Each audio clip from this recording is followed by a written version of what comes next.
Testing.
Whole world suffer from heartbreak. Whole world. I'm up here playing the music and tweeting. Check one, two, check 1, 2. Yes, sir. You're now tuned in to GOAT Radio. I'm your host, Just Incredible. Oh, I got a crazy show lined up for y'all today. Too many exclusives on the way from my brother, King Los. Let's get it rolling. This is new music right here. What's up, y'all? Welcome to the live stream. Break each other heart and partake in self-hate. Whole world game bang prostitute and sell weight. Whole world turn social media. Today we're gonna be talking about the whole world, pretty much. Cause people are lost.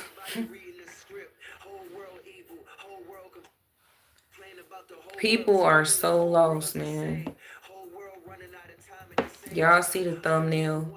Everybody in their phones now. Like the phones have literally taken over them. Taken over them. Everybody in their phones to the point where it seemed like their whole life is their phone. What you mean? You was thinking that the whole world lost and they still in the matrix. The whole world lost and they still in the matrix, and they're in their phones and they won't get out. And nothing can get them out of their phones. Nothing. Because the distractions is there. It's in their phones. You know what I'm saying? I mean, what's up, y'all? Welcome to the live. Make sure y'all hit the like button and, make sure y'all just tune in and listen to me if you want to. Let's talk about how lost people are. How people they so lost. It's to the point where not only can you not tell them nothing, because if you tell them something, then they're going to show you how angry they are. Rather that's physically or verbally. And they don't want to hear you talking about the truth. I mean, it really got to the point where they don't want to hear the truth at all. It's too much noise. Way too much. It's they don't want to hear it. It's too loud. The truth is way too loud. It's too noisy. People want to be, it's like they want to be so lost to the point where they allow politics to determine literally everything. Everything that happens, it has to be politics. It must be because of who you voted for and what side you're on. Because maybe if you had never voted for this, then this wouldn't be happening. This wouldn't even be happening. Like, they have gotten to the point where everything is determined based off of politics, bro. People, they believe in a government and they believe in it so deeply. It's to the point where they don't want to hear that it's spiritual.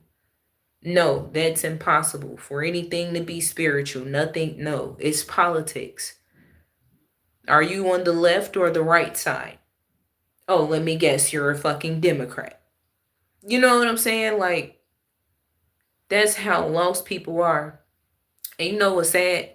They okay with going out like that. They want to, they feel like, you know, nothing is wrong with knowing that it's all about politics. Nothing is wrong with that. They're okay with, you know, do you not know how many people, God rest their souls, but died and left this earth believing that it's all politics? It's all about, are you on the left or the right side? You said should have voted for the left side. Looking at exactly. Right, they be dead serious too. Like, Republican is a blood type or some genetic. You know what I'm saying? Yeah, okay, so introduction. What's up, y'all? I'm Danny TV, and today we're gonna be talking about people are lost in this world. So just be respectful, and you're entitled to your own opinion. Stay on topic, please, because yes, you will be removed. So anyway, back to what we were saying. The whole world lost and they still in the matrix. You not know how many people I have told, hey, you know, you in the matrix, right? They like, yeah, I know. What? So you want to stay there in the matrix? It was one person that told me they just rather stay there. I'm like, what? So that's how you know people are very comfortable with where they are in life right now, and they just want to stay there. Leave them alone. Don't tell them what to do. They're good. They don't want to be bothered, even though they do want to be bothered at the same time.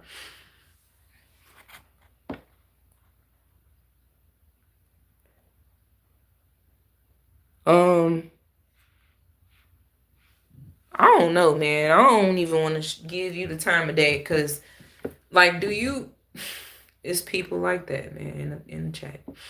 But the whole world. My husband said that when he went outside earlier, he said you could just feel the silence is loud. He said the silence is loud. He said you can tell, you can look at how lost people have became. People are so lost. He said everybody in their phones. Everybody in their phones. Soon as you go outside, head down. Literally. And the last time I was outside, yeah, everybody was in their phones, head down, neck bent down in their phones. I saw this one girl, she was literally walking up a dangerous block, head down at her phone. It's getting to the point where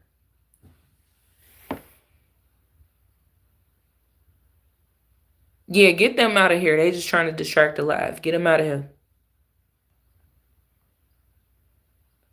Because people do say stuff like that to distract the live stream. And they say stuff like, can't hear you, even though everybody else can. So,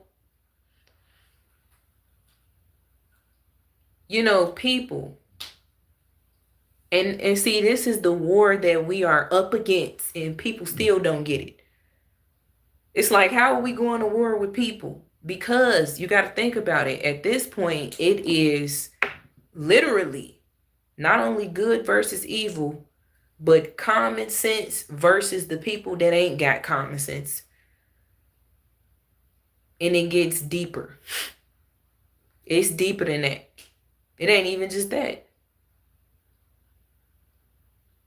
People so lost. They so lost in so many different ways. You got people that do got common sense, but they don't like to take accountability either. That's bad though. You know, that's bad.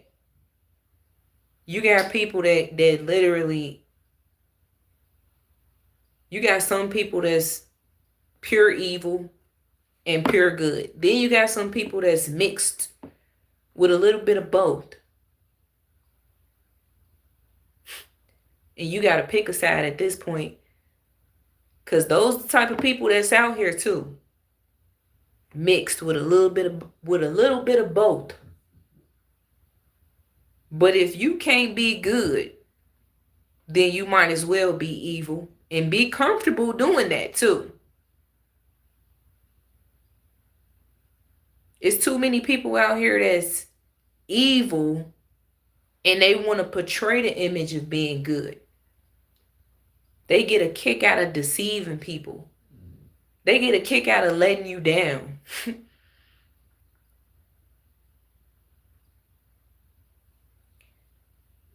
Man, you said facts keep cooking. It was very strange in the atmosphere. Society has created a demonic lost energy in the world. Yeah, early this year, when this year first started, January 2025, I said that I believe this is going to be a very evil, demonic year. Honestly. And it is. Because spiritual warfare is so heavy. It's to the point where it's turning physical. You know, the literal good versus evil. People that are evil are crashing out. They are at a rage. They cannot take it anymore. They cannot take life. They can't understand why life is going the way that it is.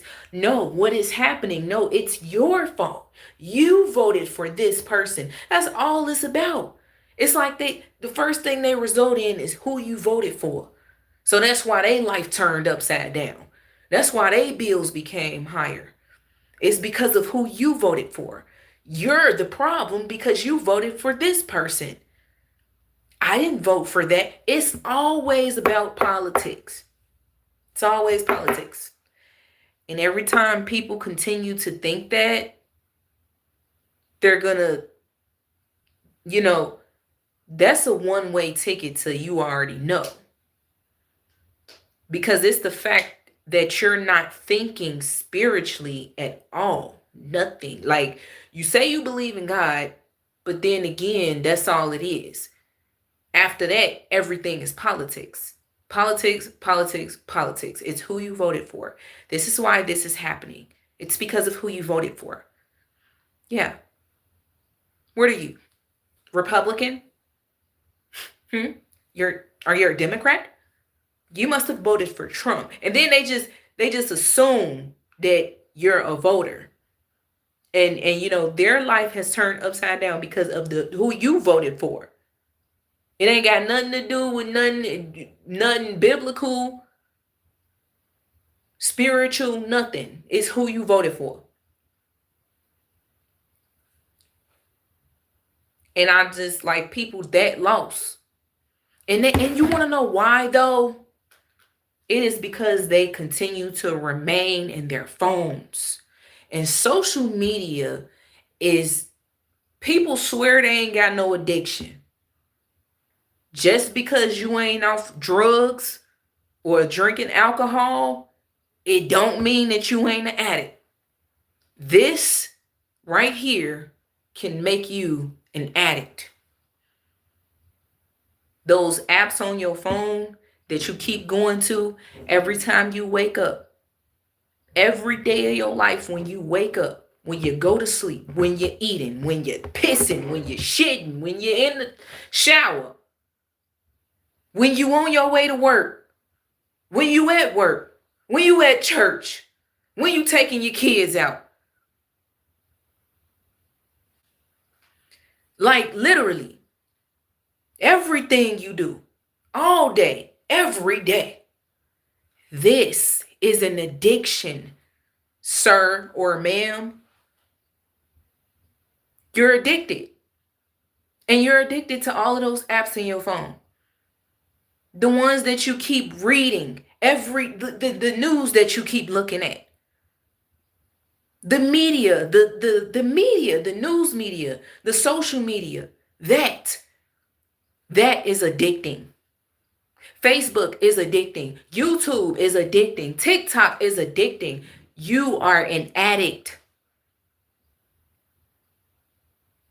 And your addiction has caused you to believe that politics is the problem in America. Your addiction, the way that you think, is because of what you keep looking at and seeing in your phone every single day. So you believe that everybody else is a part of the problem and not you. Not you. People are lost and they want to remain lost. Just like that. And it's a shame that we have a bunch of adults older than me, that thinks the way that they think. It is a shame that we got a bunch of adults that complain and whine and cry and crash out over things being expensive. But the whole time they keep buying expensive. You don't even want to buy off brand because you feel like, no, this brand tastes better. This brand looks better. This brand. And then most importantly, y'all worry about what other people think. People that don't even know you. That can care less about you, unfortunately, in your life. You worried about their thoughts and the way that they think and what they think about the things that you buy, the things that you purchase. So you spend money on expensive things, and then you cry and you whine about Trump, the Trump administration, politics, and then you say you're going to go to the protest, and then you say that we need to boycott and all of this.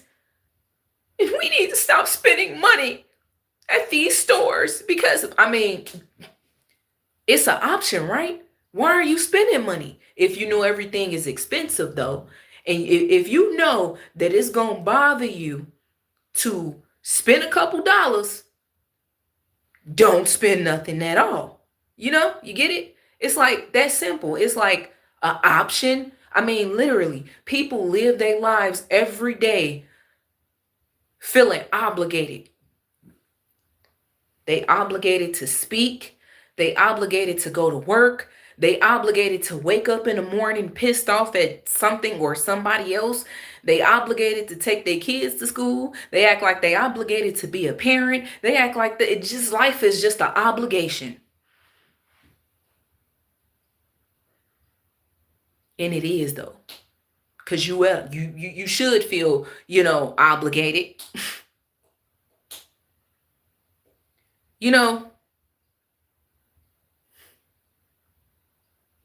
You should feel grateful that you have life. People do things because they are afraid of what others think about them. So they live their lives off of straight up validation. They don't do anything for themselves.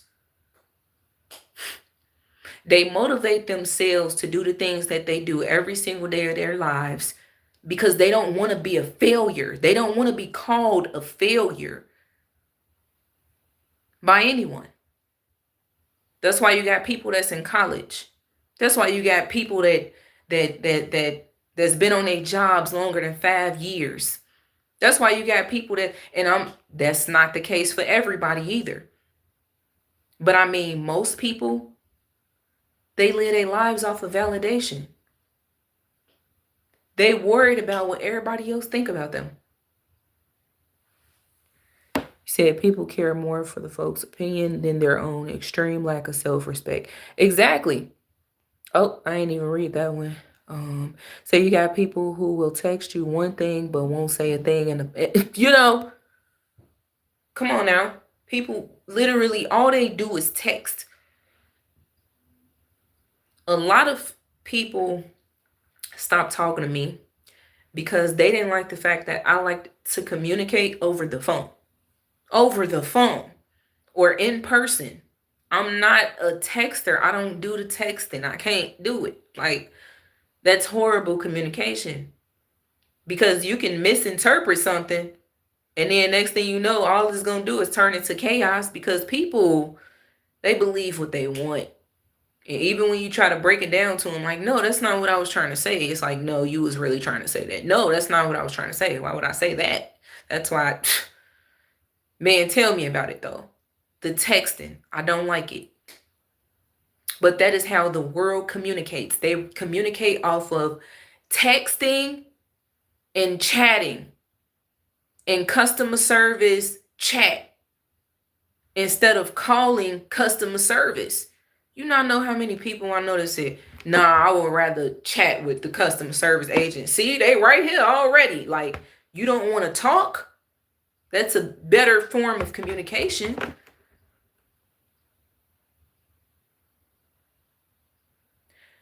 People are lost. And they want to remain lost. They want to remain in the matrix. And we're here today to talk about it, to help the people that are lost to snap back to reality. Let's be honest here.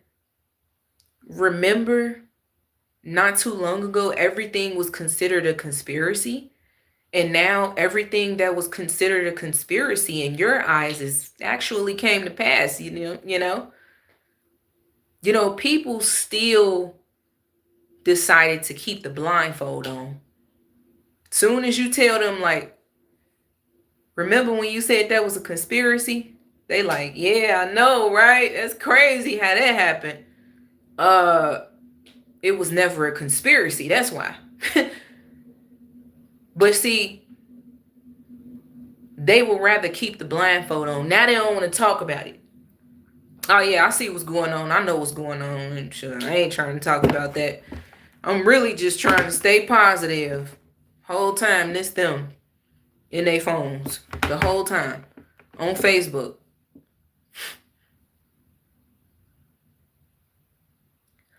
The fact that people believe that protesting is going to resolve the issue is just mind-boggling. Seriously. Give me 1 second.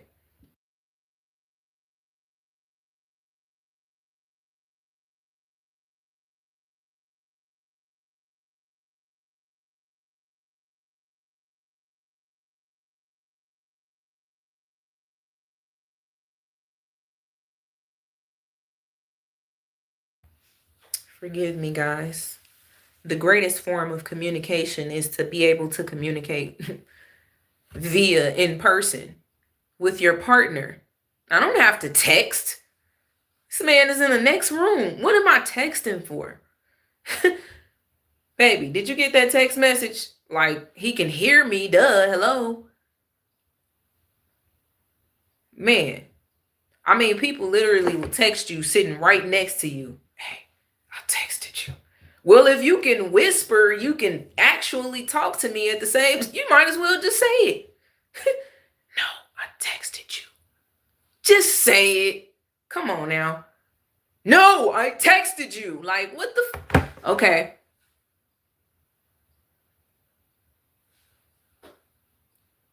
Just a little humor at the same time, but Jesus Christ. The texting. And then, you know what's crazy? The old folks is texting. Old folks is texting. They 80 plus years old. You trying to call grandma on the phone. Hello, grandma. Listen, baby, I don't feel like talking. Just text me. Huh? Like, you cannot communicate with anybody nowadays. You can't. You can't talk to them. People don't even want to hold long conversations in person anyway. For real. They just look at you like distracted by everything else around them. You trying to talk to them about something serious, they just looking off. Lost as hell. Hey, did you hear me? Huh? Oh, yeah, I heard you. Yeah, that's crazy. But yeah, let me go ahead and get going. It's like, you, I mean, the world has turned into a bunch of zombie bots because you want to know why? People are addicted to their phones. They addicted to social media. And Lord Jesus, I wish social media never existed. I really do. Because I remember when social media didn't exist. I was 12 years old when it didn't exist. And it's like, matter of fact, I take that back. I was like 11. Yeah, like 10, 11 years old when social media did not exist. And now here we go. Here we go. But maybe I'm wrong. If I'm not mistaken, was Yahoo a form of social media? Because I definitely remember Yahoo. I remember AOL. I remember what was the other one? Man. And it's just it's crazy. You know, that led all the way to this. AI technology. AI technology. And honestly, same thing with rap music.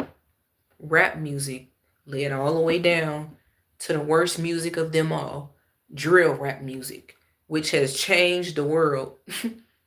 For real. And people, you know, I'm gonna tell you what exactly is wrong with society. And this is exactly why the war is against the people. Because it's too many self-centered, nonchalant, lost ass people. Yep. And I have more to say than that actually, but you said rapping about murdering people literally, yeah. And then people are just so angry. Angry. You want to know why? Because one of the biggest words that I was about to use that's big to me is people are so weak-minded. Weak-minded and sensitive. Me and my husband was watching a series on Tubi the other night. And this one chick was a single mother. Y'all might know what if you watch Tubi and if you watch this series, you probably know exactly what I'm talking about.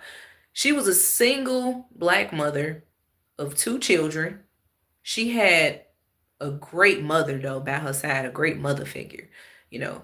And her father wasn't there. Then she had a male best friend that was willing. He had a lot of money. He was willing to give her the world pretty much. Her mother was always there for her, always watching the kids. She had a little, I guess, a part-time job and she was going to school. But she had a bitter ex who was the baby daddy, and he was so bitter that he didn't want her to move on with her life. Even though he moved on with his life, you know, he wouldn't leave her alone. He wouldn't stop stalking her. He wouldn't stop calling her, you know, exploiting her all over social media. harassing her when she comes out the house. Like, he was literally, stalking her. She did try to get a restraining order, and they didn't allow her to do it, if I'm not mistaken. So, anyway, as time goes on, she's not able to do anything about his stalking. She's telling everybody about him. He keeps bothering her. Everybody knows that he's a pain in the ass. He won't leave her alone. He won't even watch his kids. He don't even care about his kids or anything. He's taking care of another woman's kids, but he don't care about his own.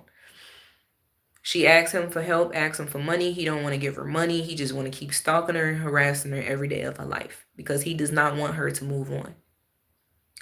So finally, she met a guy she really liked. They liked each other. She moved on with him. I guess they got into a relationship. Her ex, bitter ex, found out about it, and he ruined her relationship. She was going broke. She didn't have any money. Even though her friend was willing to help her, she didn't want to ask him for anything else, according to her. She told her mom she can't afford to pay her bills. Her mom said, well, come move in with me, you and the kids. She didn't want to do it. When her new boyfriend broke up with her, it broke her heart so bad that she literally stayed in her bed for 5 to 6 days straight with the same nursing uniform on. Same scrubs on. Laying in the bed. Her kids came and laid in the room with her and everything. Her mom was in and out checking on her. She went through a horrible heartbreak, and she was depressed because she didn't have money, even though she had help. Then she was depressed because her ex was stalking her, wouldn't leave her alone, and there was nothing she can do about it. So you know what she did? Yeah, she took her life and her kid's life. I know this sounded like a long story to y'all, but see, that's my point. If it sounded like a long story to you, that's because y'all attention spans are very short. A lot of people is, And I really intentionally just told y'all a story that long.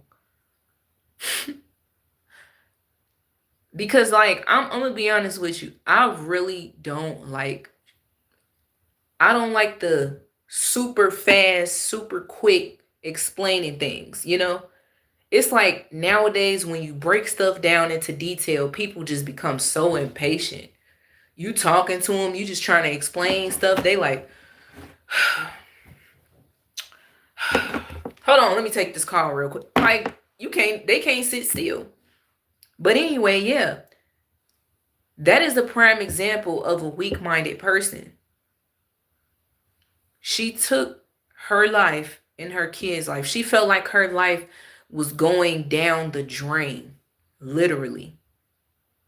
And it wasn't. She just, it was so many different ways in how she could have handled the situation with her baby father constantly stalking her and he won't leave her alone. She kept putting stuff past this man. She was like, oh, whatever, get out my face. He ain't gonna do nothing. And next thing you know, he's looking at you through the window, laid up with another man. He's putting dog poop in front of your front door so that you can step in it. He's flattening your new boyfriend's tires. And it's like he did all of that to her and she couldn't take it. She couldn't deal with it. Not only that, she just couldn't deal with, going broke. This is how society is. People are literally on the internet admitting that they're just tired. I'm just tired. I'm just so ready to give up. I give up.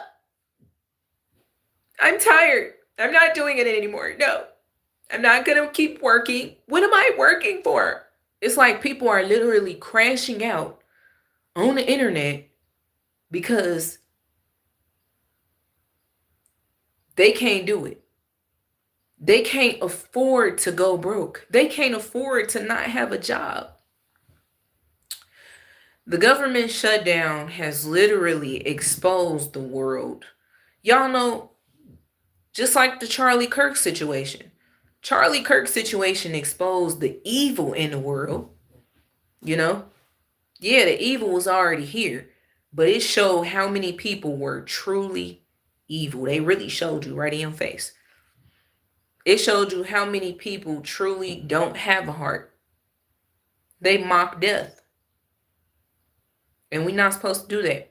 And then they justify mocking the death. They justify it. And it's like, oh, he was racist. So that's a reason for you to mock someone's death. Your employer is racist towards you every single day of your life. You know? And you still work for them. That's my thing. People justify the wrongs. They justify the wrongs to be able to continue to do wrong. And they don't want anybody to tell them what's right, even though they know what's right. But they would prefer to do wrong and call wrong right and right wrong.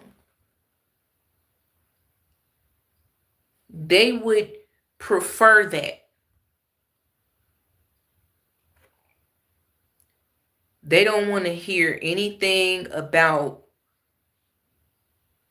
they know that it's wrong to mock death because they feel like he shouldn't have been racist. And my thing is, a lot of U.S. presidents was racist. You know, a lot of your local politicians is racist. The people you live around is racist. But you chose to mock someone's. It's the fact that they chose to mock someone's death online in front of the whole world to see how evil they truly are. Now, you know, I'm wrong for sounding like I'm on Charlie Kirk's side. You know, I can say that a lot of things that he mentioned about the black community is true.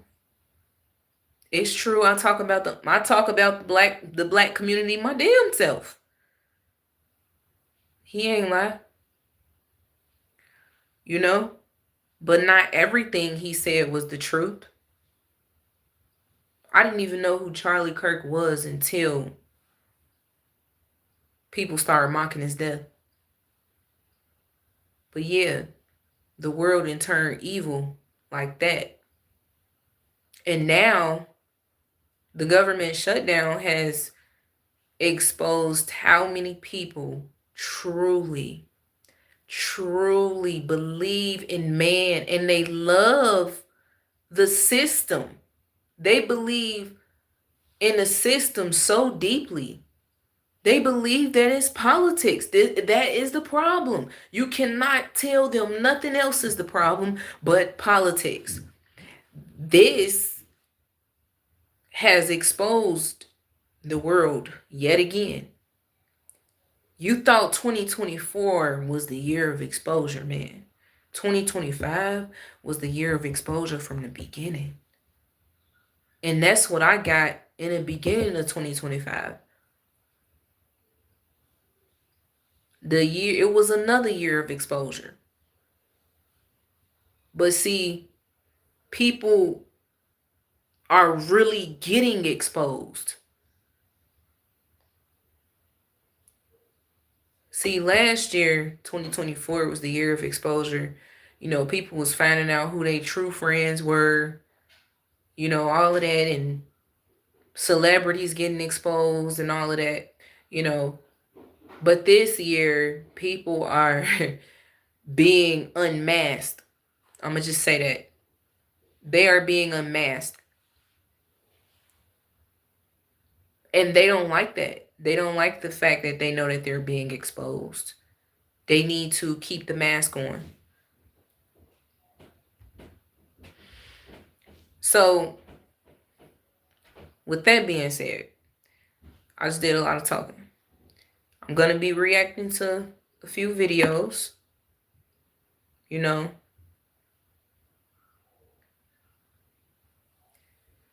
And that's how this is gonna go.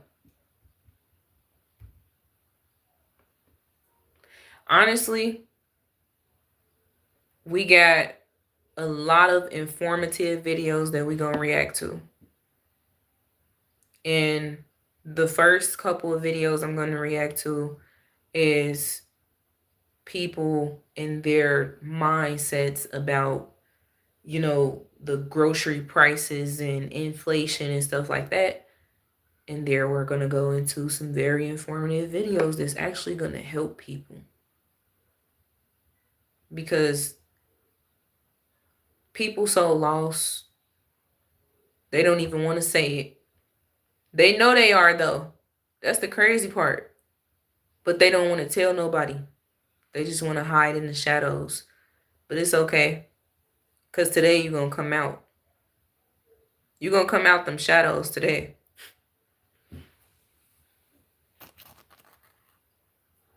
Check 1, 2. Yes, sir. You're now tuned in to GOAT Radio. I'm your host, Justin Credible. Don't own no copyrights to this song. We're going to let this song play for 1:48 seconds. My brother, King Los.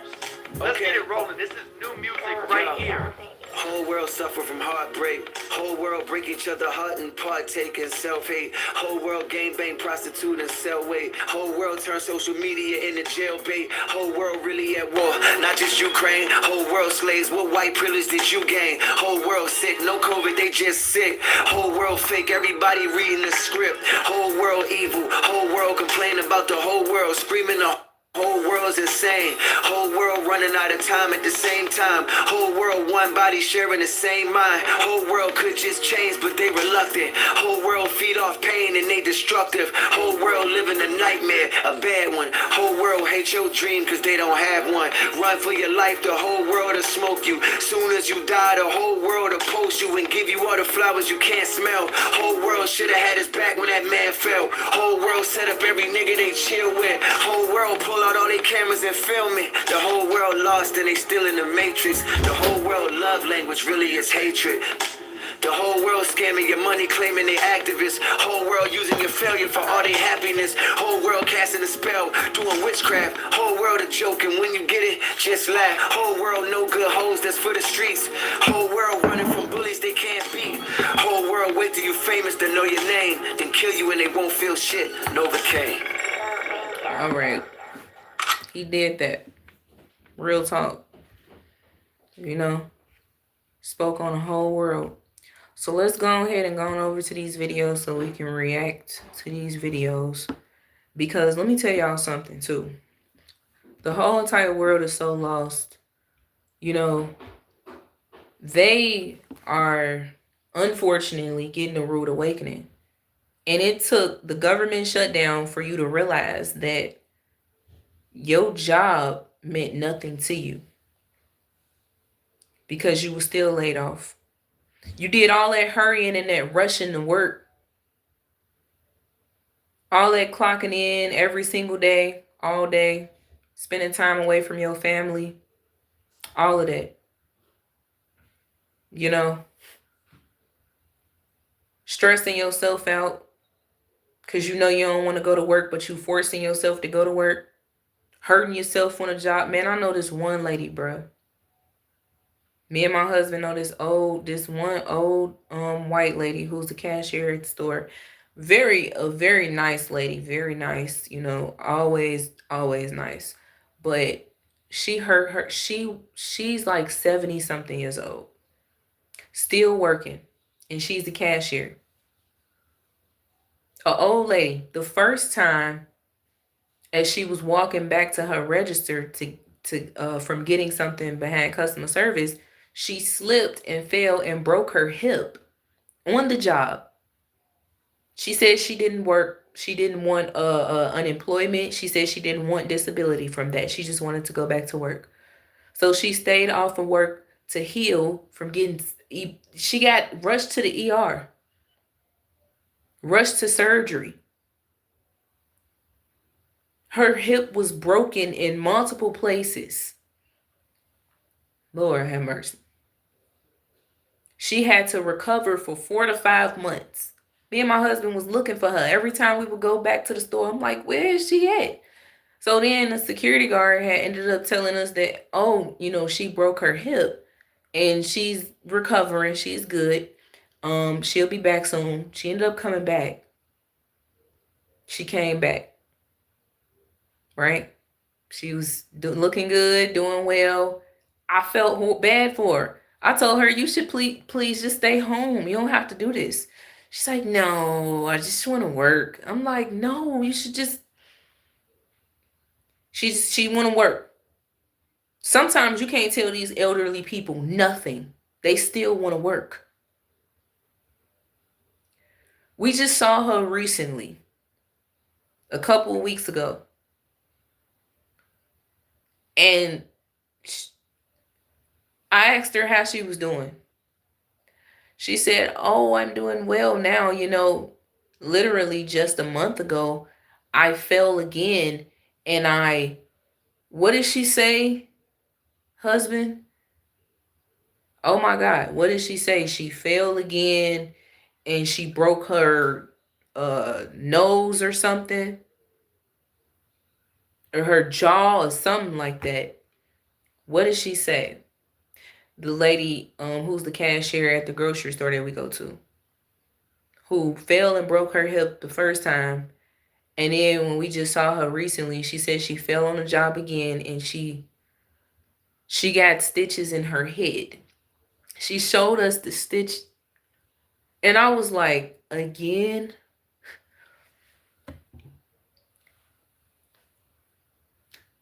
You see, people are giving signs and they still don't stop. She could have lost her life both times, but she still wants to work. And I pray for her because, those are warnings, ma'am. You're supposed to be chilling, laying down, kicking your feet up. A lot of these elderly people keep trying to make it seem like they have no choice but to work. And it's sad. Seriously. I would be very hurt if I go back to the store and she's not there anymore. Because she decided to keep working and she fell again, and the last time she didn't get so lucky. And that's just the real raw truth. I don't want her to hurt herself to the point where she's not here anymore. And a lot of us, we school our children like that too. I don't want you out here in this world, walking these streets, going places by yourself because it's dangerous. And I don't want nothing to happen to you. That's how I felt about the lady. I don't want nothing to happen to her, but she doesn't want to stop working. And she's like 70 something years old. And my thing is just like, oh my God. And she has adult children as well.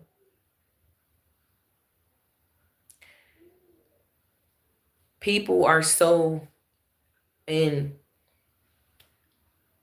people is just, they so lost that it's not just kids and teenagers and young adults. It's a damn net in here. And young adults, middle-aged people, it's elderly people as well. Yeah, it's elderly people as well. I don't, man, I don't understand. People are in their 70s and 80s and they still believe in the system so strongly. It's to the point where you can't tell them nothing at all. They're still going to work. They're still going to get out there and do what they do. I'm seeing 70 and 80-year-olds protesting. They really believe in everything is just political. They believe that they have to do this. She believes that she has to work. It should be someone taking care of her. Seriously. She should not she should not have to continue to go back to work every single day and be a cashier in her 70s and continuously hurt herself. And if I was her relative, I would really stop her. For real. People are literally so connected to their jobs that they would really hurt themselves for their jobs. They hurt. You not know how many people died trying to get to work? Oh, I seen articles. Yep. You not know how many people hurt themselves on the job? Do you not know how many people literally have did harm to their managers and supervisors over their jobs? I seen the articles. Your job means everything to you. It's to the point where you will risk your life rather than you really hurt yourself, you dead or in jail over a job. A job. Let's not talk about the people that got jabbed up a few years back to keep their jobs and they turn around and they still lost their jobs. Let's not talk about the people that has had to experience this mass layoff, and they were one of the ones that were so dedicated to their jobs. They would literally bow down to their jobs. They idolize their jobs. They need and want their jobs because it is their job. It's their job to want their job, if you get what I'm saying. But today, I'm going to go ahead and I'm going to play these shorts. Not these shorts, the videos. But let me tell y'all something. I usually go up to 4 hours live streaming, up to 4 hours. Sometimes I would do 2 hours. Sometimes I would do an hour and a half. So if you're interested, then if I'm being honest with you, just stay tuned. You know, we got a lot to cover. So we're going to go ahead and we're going to react to this video. Okay, here it is. So this is a YouTuber named Yak Motley. I'm not sure if y'all have ever heard of him.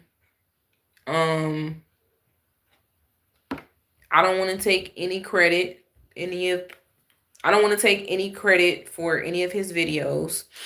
This is his work. You guys can go check out his channel. You can follow him.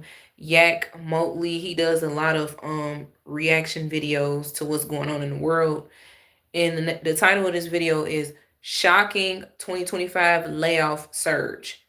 From Federal Chaos to Tech Bloodbath. So let's listen up, because I ain't gonna lie to you. I ain't gonna lie to you. I ain't never seen this video. This is my first time watching it with y'all. But I had saw the title and I just had to save it. A lot of people was so deeply dedicated to their jobs. They felt like nothing would ever happen to their jobs. You know, they won't lose their jobs. Imagine the people with those mindsets. They feel like they'll never lose their job. That's why they do their job so right, to the point where they follow the job by the book. That's how they love their job. They love their job so much that they go out to lunch and dinner and everything with their supervisors and stuff. You know, they would do anything to get a promotion. Them type of people. They love the work that they do and all of that. But the whole time, the system that you love and adore so much turned on you. And they took your job from you. Yeah. So let's take a look at this.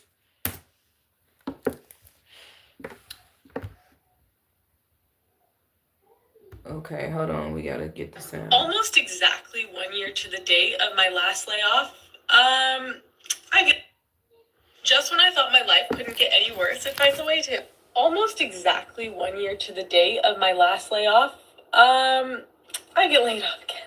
Yes, from the job that is paying for my IVF. And so the job losses are continuing. We talked about it yesterday. We got the shutdown. We got job losses. Just AI is laying off everybody. Is the economy as good as we think it is? Let's look at these videos. There's some really good ones, and let's read some of the comments. Let's go.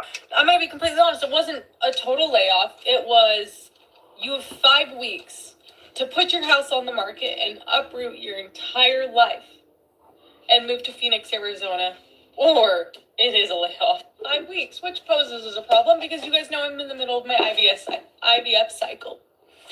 And they're paying for my IVF. So, I just cannot believe this is happening. And you don't get to give me crap for tearing up because I get to cry over this, okay? I get to cry. The job that has handcuffs on me because they're paying for my IVF is telling me the only way I have a job is if I uproot my...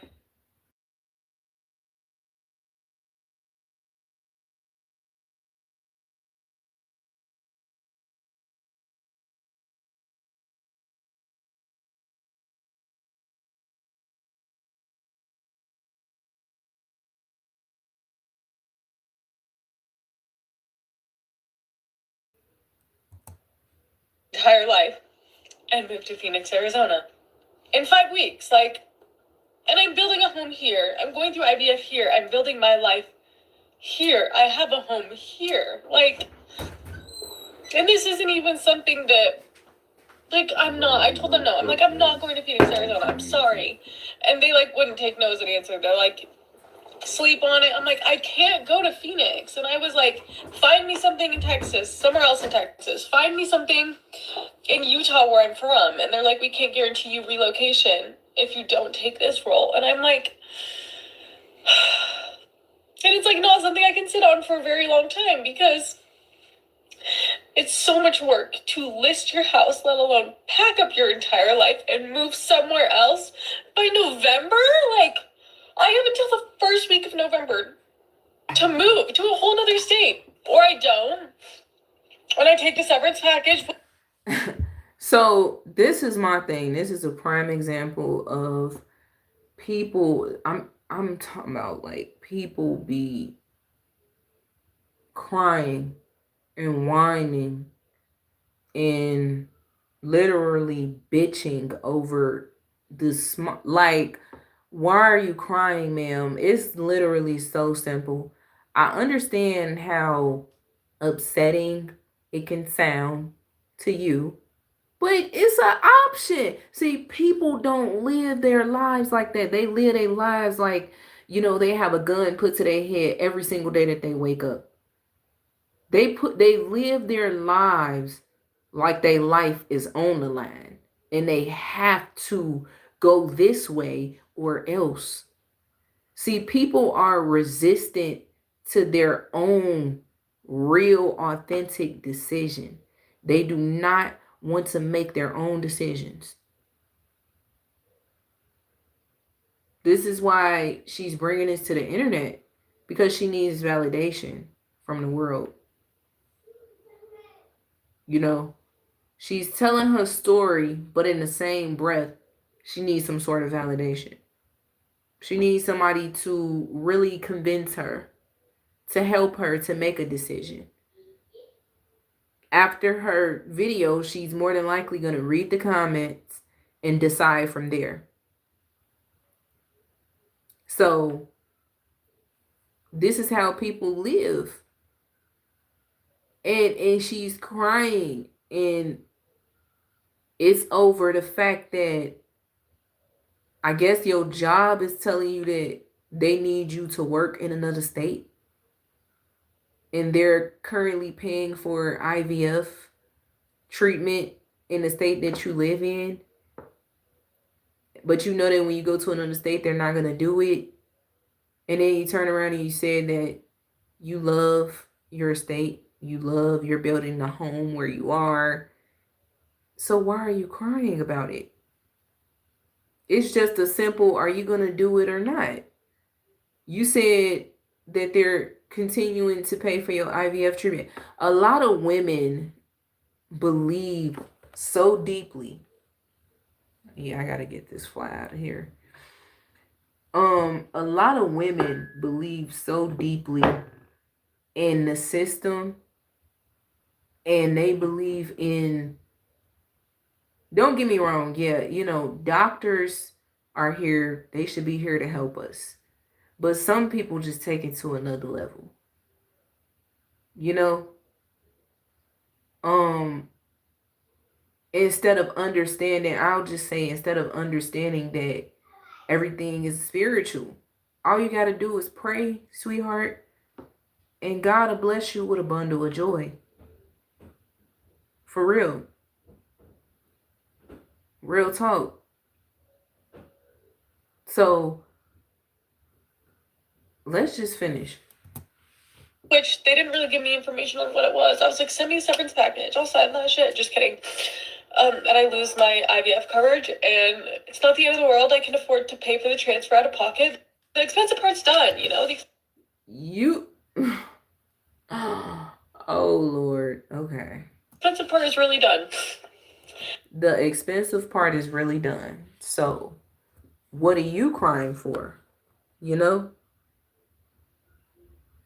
The expensive part is really done.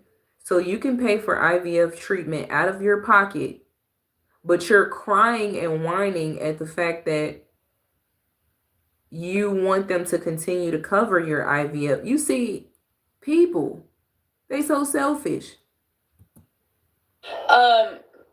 But I just, nothing could have prepared me for that phone call today. And I mean nothing. I can't uproot my life in 5 weeks. I mean, I could if I really wanted to, but I really... This sounds like a self-centered, entitled woman with money that's crying because apparently, I guess her job wants her to relocate to another state and she doesn't want to. What, like, you just said that you can afford to pay IVF treatment out of pocket. Baby, you got them coins. For real. We don't want to. Like, I was so excited for this house, and like, to think in a blink of an eye, it's like, have to cancel that contract, have to list my current home for sale, hire movers, pack up everything, find a new place to live in Phoenix, like... And you can do all of that in 2025. Baby, you got money. It's a lot of people out here that's struggling, man. They get laid off. They can't even, you know, it's hard for them to find another job. They ain't even got no check to look forward to. Real talk. But you got money, baby. You can afford IVF treatment. You can afford to move across another state if you wanted to. You can hire movers in a day, get a truck, all of that. Like, why are you crying? It's people that be having the most money that still be complaining and crying. And they cry over the littlest thing. Oh, I might find a new fertility clinic in Phoenix, pay to have my embryo shipped. Bruh, you just said that you can afford to pay for IVF treatment out of pocket, though. And you can afford to move to another state. You just don't want to. What is the problem? If you go over there to Phoenix, you can afford to pay the IVF treatment out of pocket anyway. I mean, I guess you got to start a new plan or treatment plan. I don't know. But at the end of the day, you just said that you can afford it.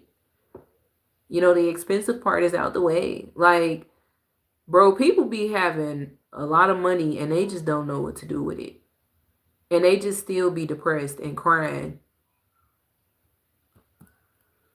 From Texas to... No. Damn, like, God really wants to just switch up my whole life. I don't understand. Like, I've lived 9 lives in my 20s. I just... Like, what do you even do in this situation? What do you even do? Because it's... And the insurance, and like this job has the best parental leave. Like the best parental leave. I was so excited about that. But I can't just uproot my life. She is so damn spoiled and just entitled. Like, for real. That's real pure entitlement. Crying for nothing. Talking about, she's talking about, what do I do? First of all, stop complaining and crying, and you should be grateful where you are in life, literally. Because a lot of people chasing one image anyway. You know?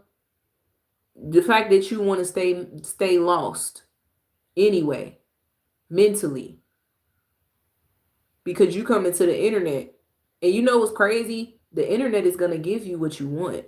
They're gonna give you, my bad, I'm tripping. I'm still playing a commercial. Corporate job, my first corporate. The internet is gonna give you what you want. The internet is going to give you validation. That's what they're gonna give you. Now, next up, we got this lady here. Let's hear what she got to say. Uh-oh. Job about 6 months ago. I want to say like maybe 4 or 5 months per job. My first corporate. What did she say? I can't uproot my life. I got laid off from my corporate job, my first corporate job, about 6 months ago. I want to say like maybe 4 or 5 months prior to that. They let us know that there would be layoffs, but never mentioned exactly when that was happening. We were very strategic with this entire process. And then it finally happened at the end of February. And now, today, they announced that they would be laying off 900 people tomorrow. I don't know what's worse, like working for months knowing that you could potentially not have a job, or like finding out today that tomorrow you could potentially not have a job.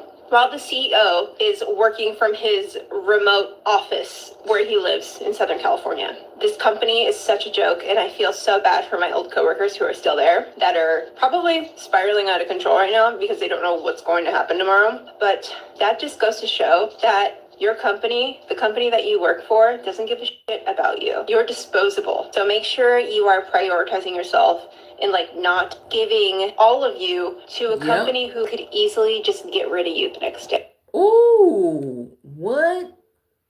She just dropped some jewels for y'all, just based off of experience. Real talk. That's all it takes sometimes. All it takes is for you to have to experience something in your life. Like her being laid off. People gotta understand that they gotta stop giving they all to these jobs. If you get fired and you ask a person for help because you've been fired for a little minute, you know, now you ain't got no more income coming in. Now you gotta ask somebody for help. And they ask you, well, why did you get fired from your last job? And you say, because I was late to work, because I had to take care of me. And they tell you, well, you shouldn't have been late to work. You know you got to go to work. They still lost because they're willing to give their all to a company that doesn't give a damn about them. You got to think about it. You got fired for giving a damn about yourself. You see how that work? Real talk. Hubby, are you here still? You see how that work? You get fired. Yeah, because it says 0 people in it. You know, put a 1 in the chat if you're here. Because I got to make sure my mod is here when I'm seeing 0.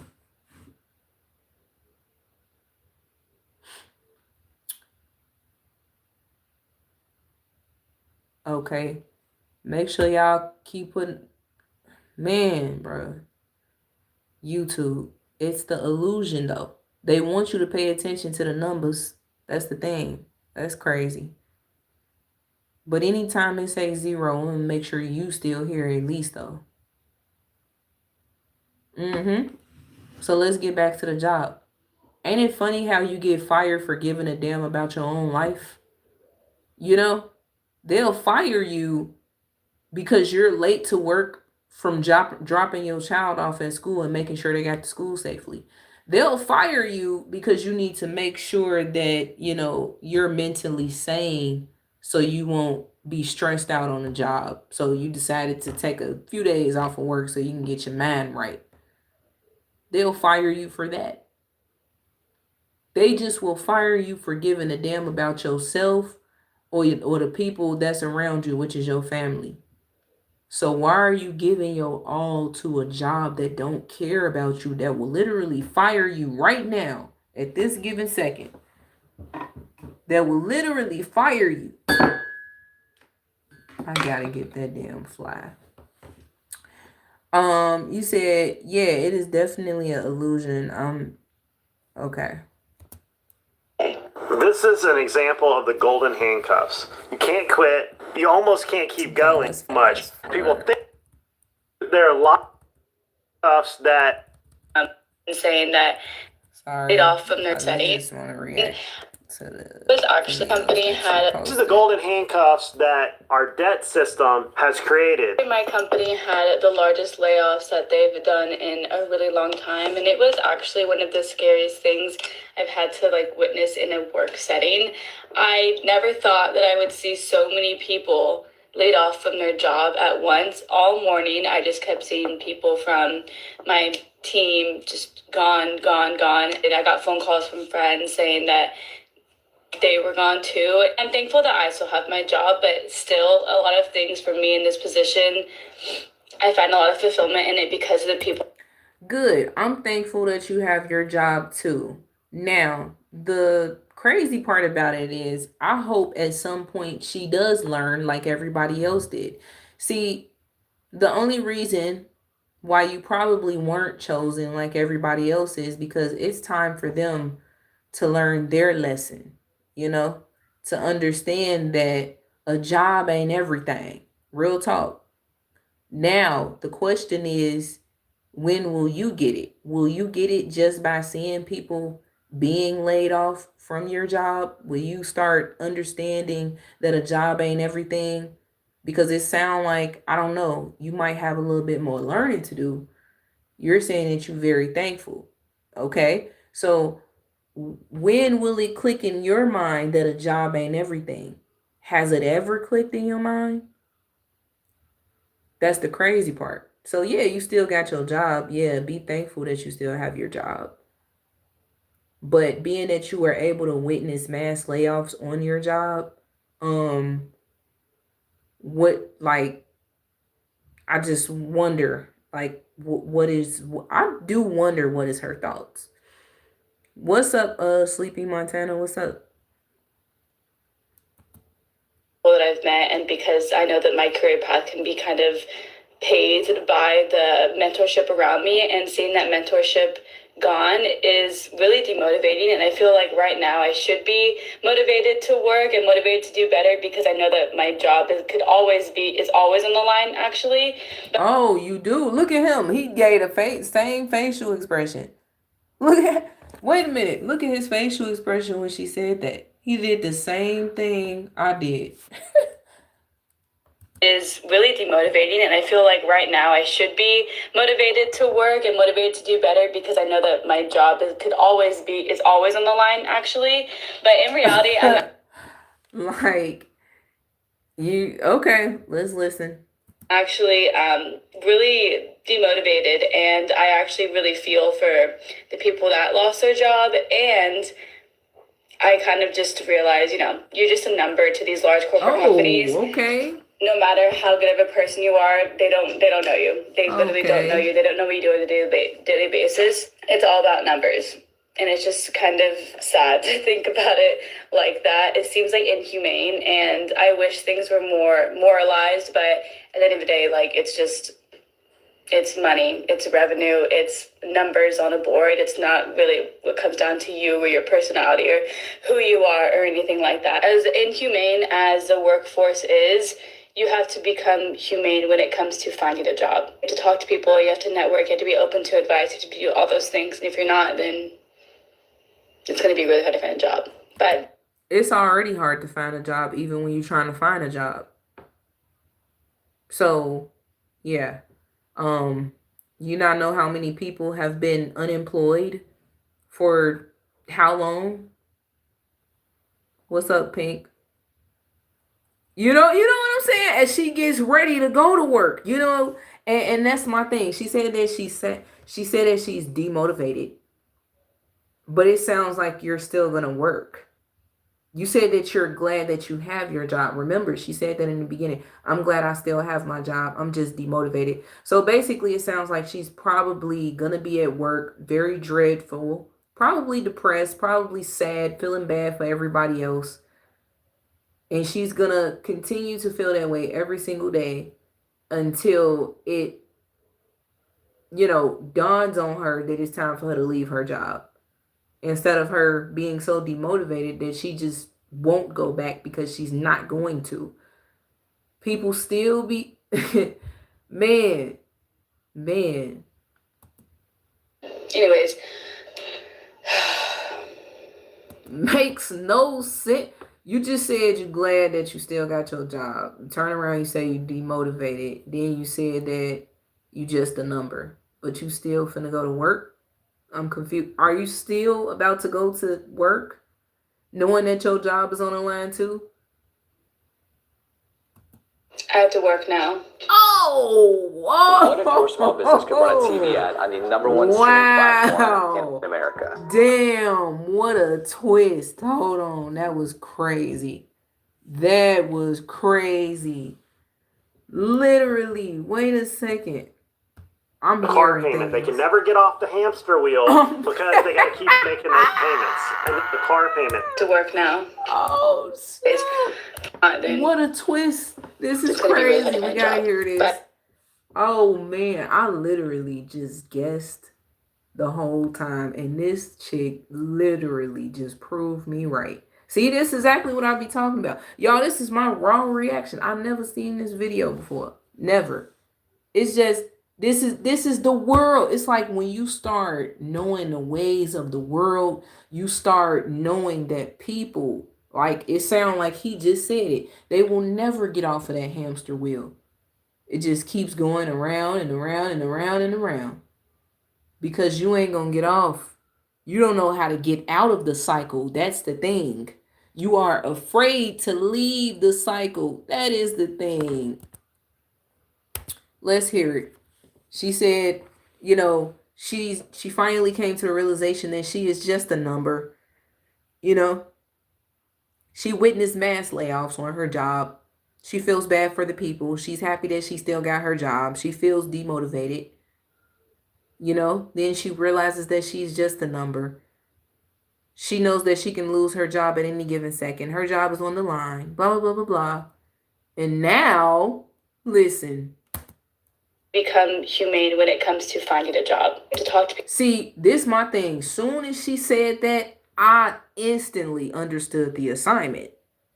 Because basically, in all words, she was saying, shit, I mean, if I lose this one, I'll get another. I'm going to find another job because I'm going to remain in the ongoing cycle that will never end. I'm going to keep going to work and getting a job. Lose that one, getting another one. But see, people will hear me talking about stuff like this and they would feel like, okay, what's the problem with that? Get another job. Yeah, you should. That's what I'm saying. Y'all lost, man. People, you have to network, you have to be open to advice, you have to do all those things. And if you're not, then it's going to be really hard to find a job. But anyways, I have to work now. Everybody's in credit card debt. Everybody has a mortgage. Everybody has a car. Bro, she just said all that and some more and turned around and said, anyways, I have to work now. That's crazy, man. This is the world for you, for real. You said the whole world joking. When you get it, just laugh. Literally. Yes. A whole damn joke. Seriously. payment. They can never get off the hamster wheel Can because never they get got to off keep the making hamster those wheel. payments. And then they become slave to the lender. They become slave to the debtor. Yep. They become slave to the system. Yep. They can never get out of the machine. And Yep. that's what a See? lot of the student loans is. You can't bankrupt it. They secured it with your labor for the rest of your life, but you must make that payment. As long I ain't gonna lie to you. I ain't had the money to make no damn student loan payments, so I wasn't making them. I go in debt. It is what it is. You heard me? I'm just saying. And then people be like, well, why would you? It's going to affect your credit score. I mean, even if I get my credit score right, something else going to try to affect my credit score, right? I just live my life. It is what it is. Guess what? I ain't even going to tell y'all because I would. But I could just say this. You know, all of that complaining about a credit score ain't me. I don't really care. I can care less. And that got me to a good point in my life. Not caring, not really caring and loving the system and falling into the system. Everything is just political and everything is, this, that, and the third revolving around the system. I don't take it serious. And I don't care about a credit score or none of that. Because, see, that's the thing. They want you to care because they feel like you don't know who you are unless you have a great credit score. Real talk. They feel like you will be somebody with a great credit score. Do you not know how many poor people it is out here sleeping on the streets of Chicago that is somebody? Because they've been found their true authentic selves a long time ago. They got a lot of wisdom. That's all that matters. Life matters. Forget a credit score. Forget a job. Forget all of that materialistic stuff, man. Forget these holidays. Forget these corporations, these non-for-profit organizations, man. Like, y'all be so deep into this. Like, you ain't even focused on your own self that hard, but you focused on the No Kings protest and everything else that's going on in the world politically, to the point where you forgot about yourself, because you want to know why. That is their duty. It is to make you forget about yourself, forget who you are, stop loving yourself. See, the whole thing is they don't want you to wake up. They want you to remain lost, remain in the matrix, sleep, believing in the system so deeply that you believe that, the problem is political. Real talk. You said people can't even pay their phone bill out here. Y'all worried about a job. You feel me? You worried about a mass layoff. At the end of the day, it took a mass layoff for you to realize that you really ain't shit to these corporations, bruh. You got to understand something. When you get hired in, you are just a number. They don't give a damn about you in your life. They can care less. They just know that you got what it takes to help them make another dollar, another day. They know that your hands is good and you are good at what you do. And they need you because you help their corporation to look better. They're using you. They don't give a damn about you.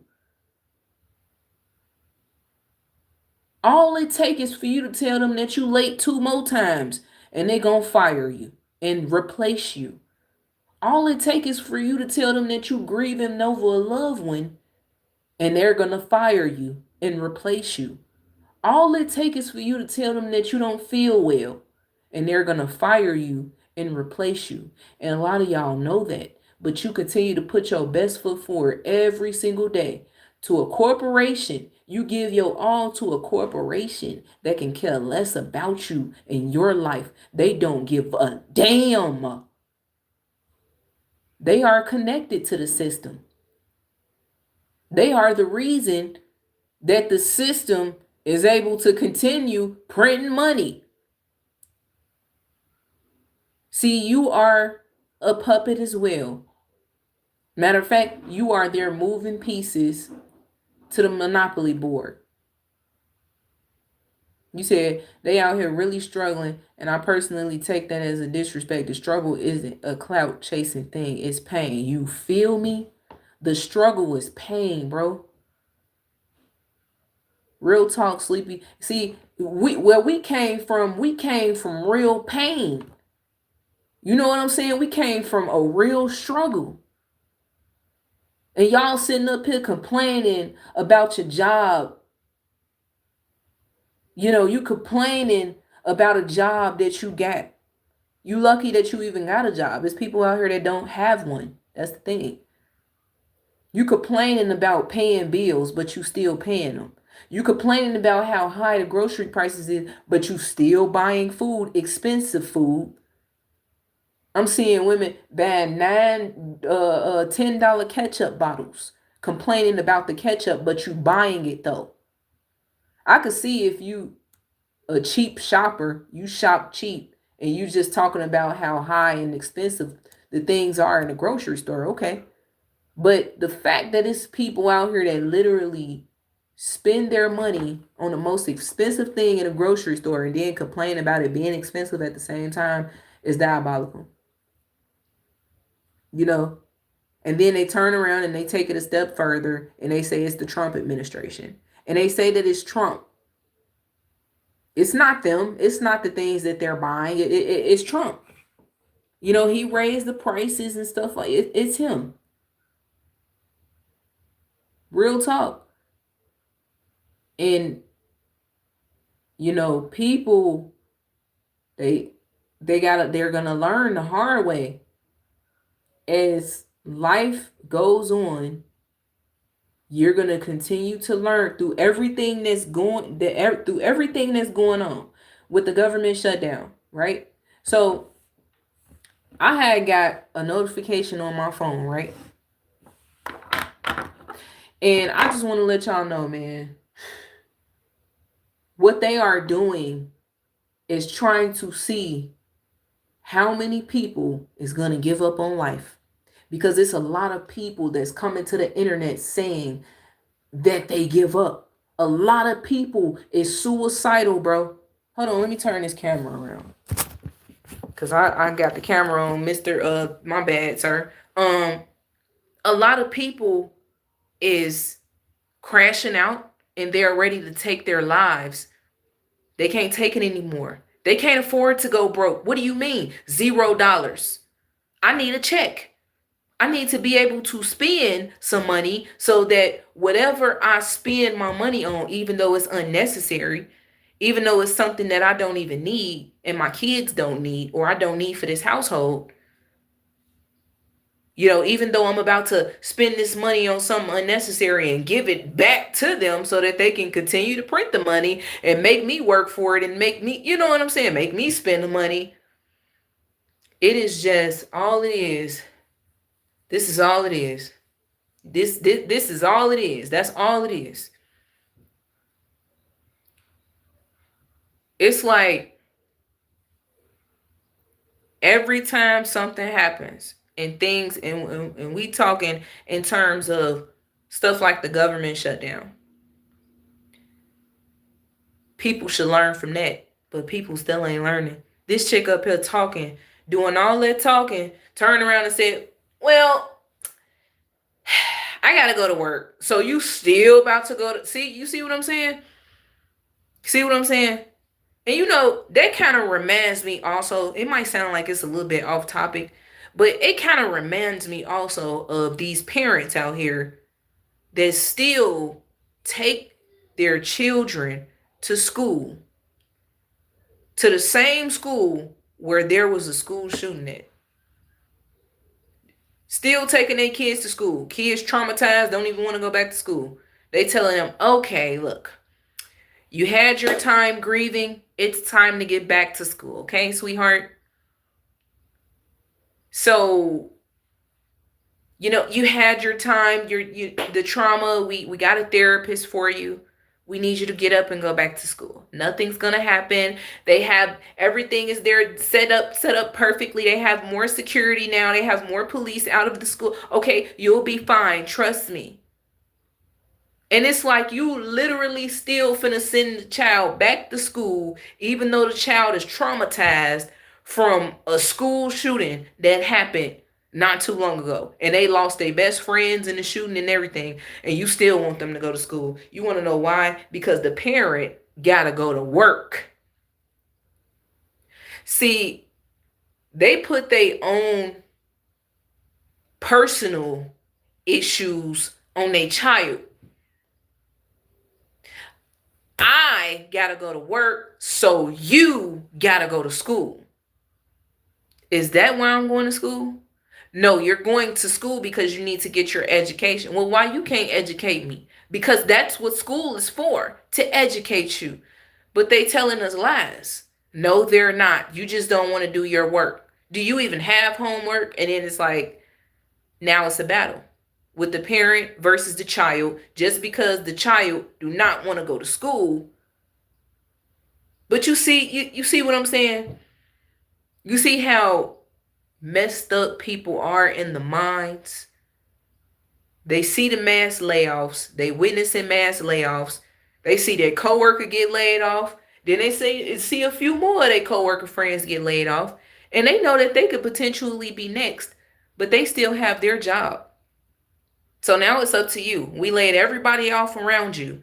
So what does that mean for you? Extra work? You know? So do you want to come to work, or do you want to quit? Because that's what we're waiting on. We're waiting on you to quit. Just go ahead, quit on us. You're not going to get any unemployment compensation. I mean, these corporations is evil, bro. They evil.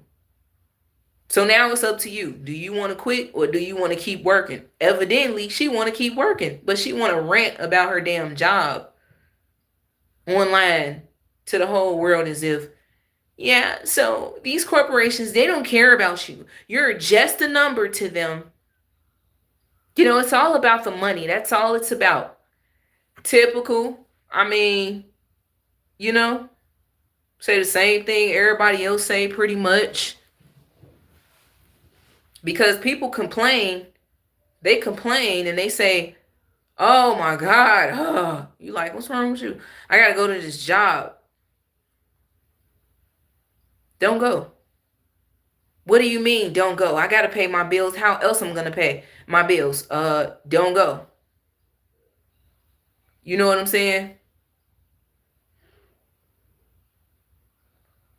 People, and they still don't learn their lesson. They still don't learn their lessons. And it's a damn shame. She talking about, well, gotta go to work. Once you have payments in your life, you're working for the man. And we're seeing this. They can crush you at any time. Corporate jobs and the man. We got to be careful with this stuff. Anytime, any given second. Stuff. No debt, no mortgages, debt-free life, no credit cards, drive the beater, and you can be your own person. I keep saying this over and over again, but debt is keeping us in these bad situations. Because people take it so seriously. I'm in debt. How else am I going to get a house? It is a system that they created, a never-ending cycle. They want you to be insecure with your life. They want you to be insecure about yourself. You're nothing. You're nobody because you don't have a high credit score. You know? You'll never be able to get anywhere in life without a high credit score. And man, I can't wait to get this flash so I can just... Where's that thing? Yeah. So you are somebody, bro. Stop letting Credit Karma determine who you are. Hey, guess what? I was in debt for a long time. Did I pay any of that stuff off? I tried. But you know, you can only do so much. And then you gotta dedicate to yourself. So I just stopped. I don't give a damn. It ain't make me or break me. Look where I am now. See, I'm good. You know, still I got a roof over my head. I got clothes on my back. I got shoes on my feet. And I got a little food in the refrigerator. And I got somewhere to lay my head. I'm good. Real talk. It's all about living. Y'all and it's like, well, if I'm in debt, how can I do this? How can I do that? Trust God, man. Y'all claim that y'all trust. Y'all got faith in God. Trust. Literally. That's all it is. Y'all go to church every Sunday and still come home right after Sunday service complaining and crying and whining and stuff. I gotta go to work tomorrow. Ugh. I'm about to get some sleep. Get out my room. I gotta go to work in the morning.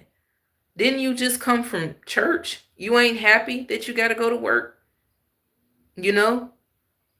See, God is love. God is peace.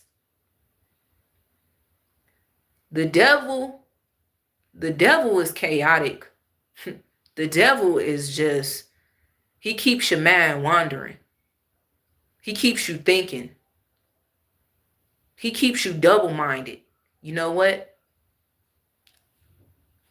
Should I go to work today? Nah, I ain't gonna go to work today. I'm gonna go to work tomorrow. I'm gonna just call off today and I'm gonna go to work tomorrow. Now, you know what? I thought about it. I'm gonna call off tomorrow, but I'm gonna just go to work today. Next thing you know, you sitting there battling with yourself about work to the point where you're late for work. Now you gotta rush. Because you better hurry up or they're gonna fire you. Oh my God, I hate this job. Man. Yeah, people only got faith in God when they want something. Facts. When they want something. God, please let me get this brand new 2025 Mercedes-Benz hatchback. Please, God. I promise I'll do better in life. Knowing they lying. You know what I'm saying? And now they get the car and they turning into a real, I almost said the wrong thing. What's up, Time? What's up, Smith Motivated? Who is that? Oh, let me find out. That's We Are the Smith. What's up? You said people got faith in God when they want something. Oh yeah, I just read that. You said put God first, keep your faith strong, believe in you, buckle down like a seatbelt and go get it. But see, that's the thing. It's people out here that don't believe in themselves. They'll believe in a system before they believe in their own self. No. You have to vote. Get out here and vote, guys. That's all you have to do. And life will be better. It will. Everybody voted and they out there doing the No Kings protest right now still because they trying to get Trump out. You know. Everybody done voted and life is still the way that it is. The prices is still high. So looks like the votes didn't do anything, did it? Looks like the protest ain't doing nothing, is it? Cause how many years it's been? Y'all still protesting. I mean, it ain't gonna change nothing. I'm just gonna be 100 with you. The biggest thing is you need to seek God. That's who you need to seek. You need to pray. You need to change. You need to accept things. You need to take accountability. You need to be a better you. And then the world might be greater once people become a better them. It might be a lot more peace in the world. But we got too many stubborn people. You said Credit Karma makes people feel like they're not worth a penny. Facts. Yeah, trust me. Trust me. I know. I had to get out that mindset, man. Because I remember a long time ago, I had got my first apartment. I had just turned 21. I got my first apartment. I was paying market rate rent. And I ain't gonna lie to you. I just kept hearing people talking about Credit Karma. I'm steady seeing the little commercials and stuff. I said, you know what? Go ahead and just download the app. I do all the things that I needed to do to get in the app just to see my credit score was low as I don't know what. And I was like, I ain't shit, man. Damn. I wish I did have a good credit score like these people out there. Whole time, mind you, I'm sitting in my brand new apartment that I just got. Right? Even with a bad credit score and all, still, like, so basically that goes to show you that you look at Credit Karma and you, not Credit Karma, but you allowed you to feel like you ain't shit just because a Credit Karma said that your score is low and poor. Meanwhile, you sitting in a brand new apartment that you just bought, you paying market rate rent, you're doing actually pretty well for yourself. But you're letting Credit Karma determine you. So now you curl up in bed in your brand new apartment and you boo-hoo and you cry and you wish that you had it like everybody else did. Credit Karma did that to you. No, you did it to yourself and you allowed Credit Karma to do it to you. That's the thing. You said I got a 787 credit score with nothing bad, excellent credit, and they still wouldn't give me the loans I qualified for. I said, fuck it, stop giving a fuck about credit. Yes. What? This man literally just admitted that he had to stop giving a damn about credit because he still... See, this is all a scheme to them. It's a scam. I don't give a damn about being in debt. I'm not finna pay y'all back. Come get it. What do you mean? I ain't got it. How you gonna get something I ain't got? Come on, man. What you gonna... I mean, you know what? I went to college with the intentions that I was going to do great in life. And once I got there, I didn't like it. Once I left, I realized how they put me in debt. They lied to me. They took everything from me. They put me in debt. And then when it was time to file them taxes, oh boy, did they take them. They took every damn dime. And I said, this is a real scam. Fuck college.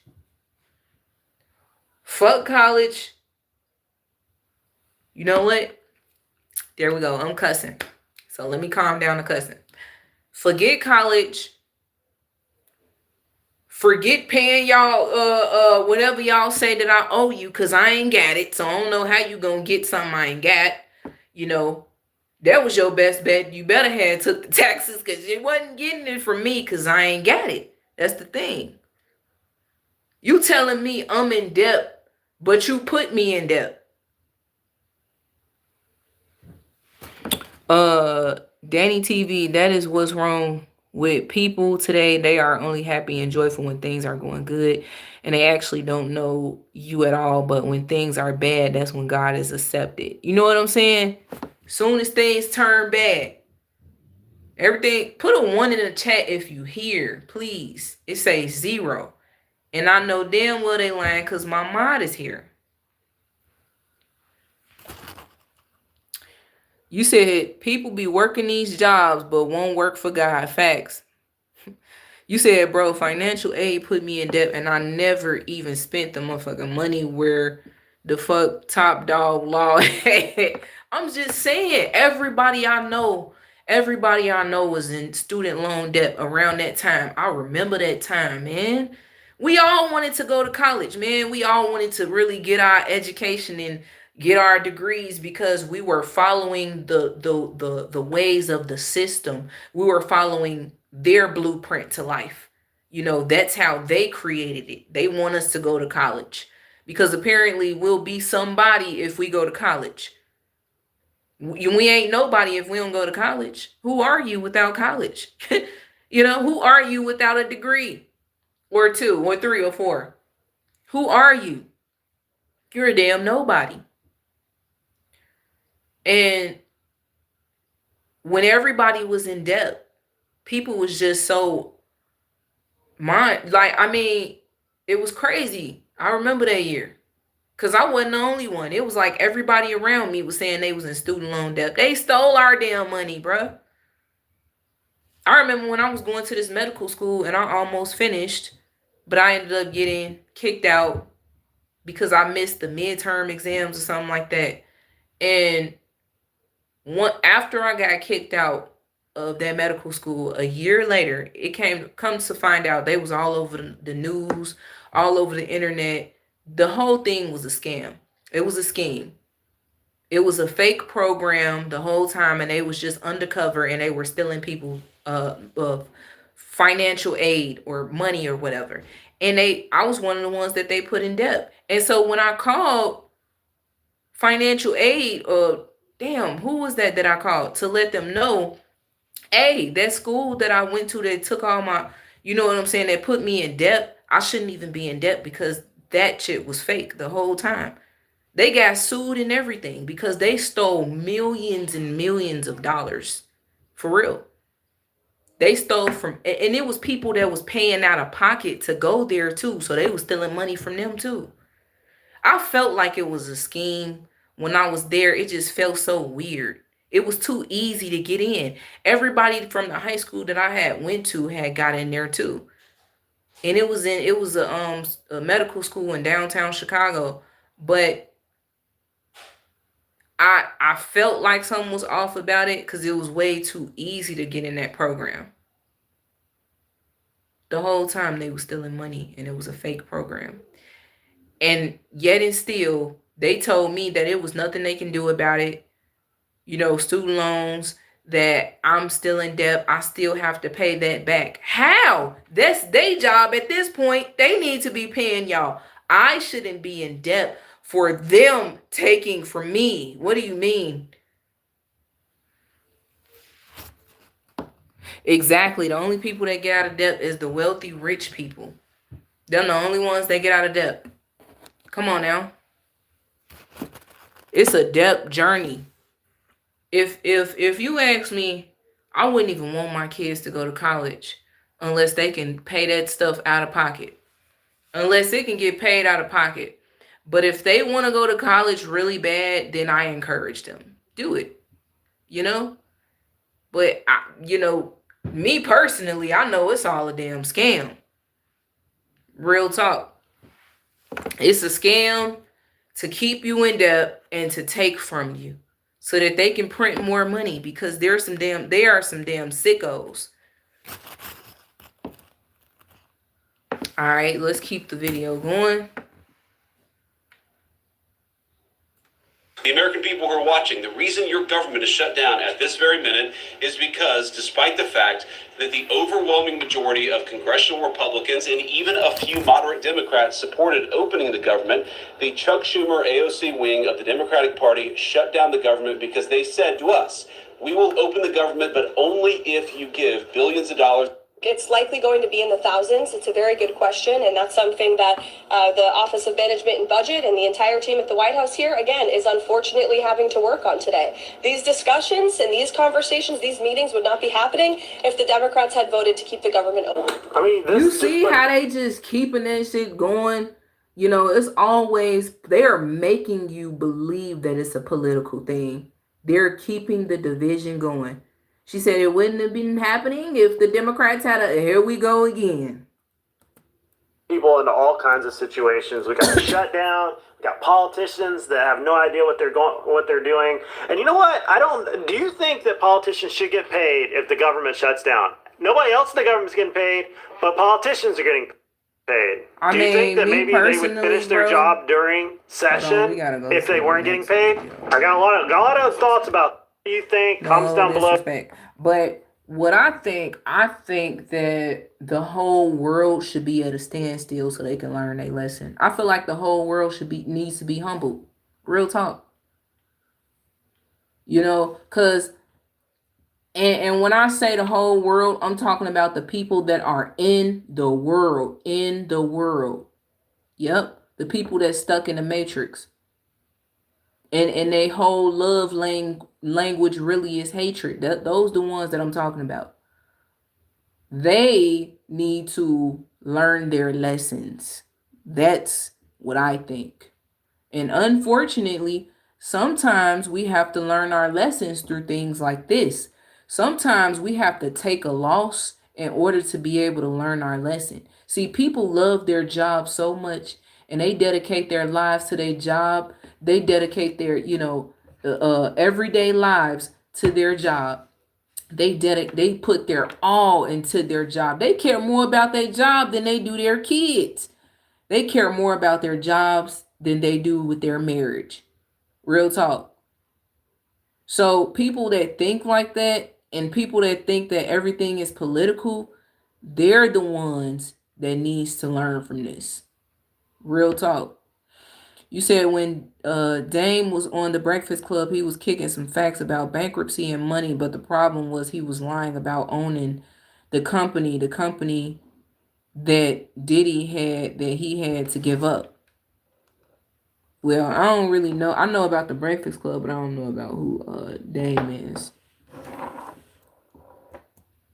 Good, bad, ugly. Let's hear it. I got laid off my job, y'all. Now, being how it is, I was not going to talk about it, but I've seen so many others impacted online, so I got to tell my story. And I've been working IT for over 15 years.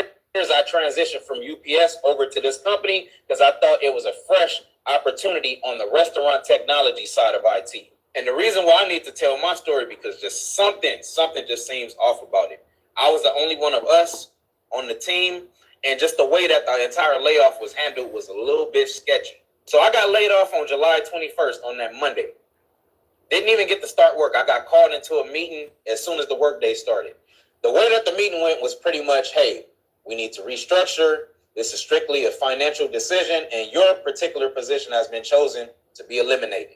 Now, mind you, I'm the only one of me on the entire team. Actually, it's probably, I think, 2 of us in the entire company. But they bring in a new guy a couple weeks before who does the same thing that I essentially do, minus building menus, but he comes in with a different position name. So this threw me completely off because, mind you, I have no reason to believe that my position is in any danger, none whatsoever. Like, minus in denial. See, that's the thing. And so he said he been working for the corporation for 15. I didn't get a chance to hear that part. I didn't hear that part. So he worked for the corporation for 15 years, if I'm not mistaken. But one thing I could say is, see, he thinks the way that everybody else think about their jobs. They think that they will never, ever lose their jobs, ever. And you can't tell them nothing. And these be the main ones, when you tell them that you can't get a job, they tell you, man, there's jobs out there, you can get hired, man. Trust me. He look like the type of person that'll be like, if you come to him and be like, man, I'm out here messed up trying to get a job. Man, look, it's plenty of jobs out there, bro. You'll get a job, bro. Just keep trying. Matter of fact, you ever heard of this place? See, it be people like this that'll literally try to give you some advice because they still got their job, because they've been on their job for 15 years. So they just know that they going to be able to keep their jobs. They put everything past them. You hear him. He pretty much telling you that he was in denial. He never thought he would have lost his job. He never would have thought his job was on the line. What do you mean? Man, you said my brother is a way of getting rid of you, bringing in the person that they want, and have him do your job while you had to hit the road, Jack. This is what Donald Trump is bringing back to America. Facts. Yep. You said, oh, okay, you know what time? I read it wrong. Let me read it again. You said, my brother is a way of getting rid of you, bringing in the person that they want and have him do your job while you had to hit the road, Jack. This is what Donald Trump is bringing back. Yep. You say your job is not a career. It's a seat holder. If you are not moving up in the company, you are holding this seat for someone else. Never get a job and do one thing at a job. You are not important. Exactly. Yeah. He looked pretty young. He looked like, he in his early 30s. I could be wrong. But see, this is my thing. I mean, people literally, and mind you, it says 0 people is in here, but it's 2 people that's commenting. It's like people are in denial. They don't feel like they will ever lose their jobs because they are such a great worker. But it's situations that happen like this. far as mass layoffs,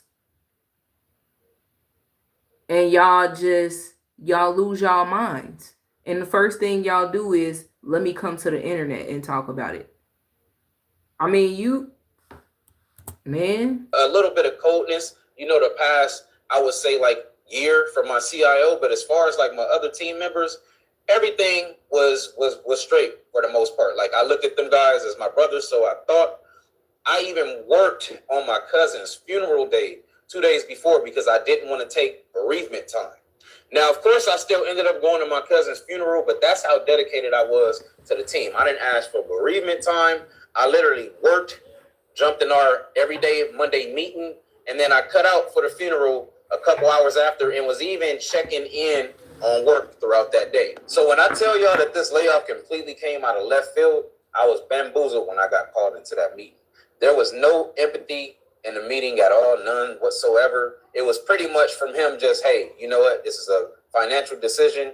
It's just business. And that was it. I was immediately locked out of all systems, couldn't get into email or anything anymore like that. And then there was no type of follow-up after to ensure that I was okay. Now, this is where it starts to get tricky at. So I was promised 3 weeks of severance, a payout for my vacation time, but 2 weeks went by and I heard nothing from HR. So mind y'all, once again, I was laid off on July 21st. I sent them an email on Friday, August the 1st, didn't get a response. And then on Monday, August the 3rd, I sent them another email and finally got a response. So to say that they don't have their shit together is the very least. One of the HR representatives that emailed me back didn't even know what the hell was going on. Now, mind you, I still have the company equipment in my possession. I got everything because the company is 100% remote. I'm here in Nevada.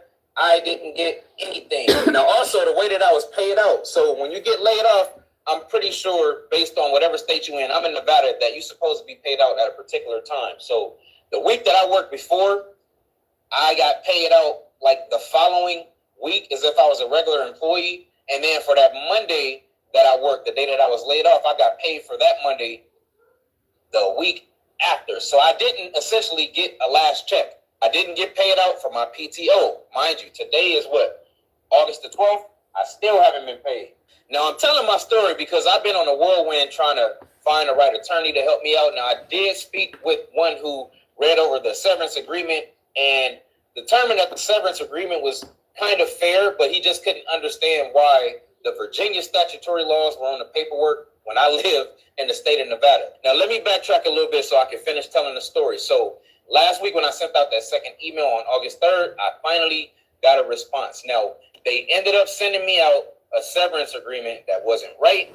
And then also, I filed for unemployment here in the state of Nevada and was denied because there was no actual history. I mean, one of the biggest things I can see here is you got to know your stuff, know the rules, have an attorney, and always be prepared to read over your own documents. I mean, let's read some of these comments because there's so much to it. It's like some people, I got a raise, and then 2 months later, I got laid off.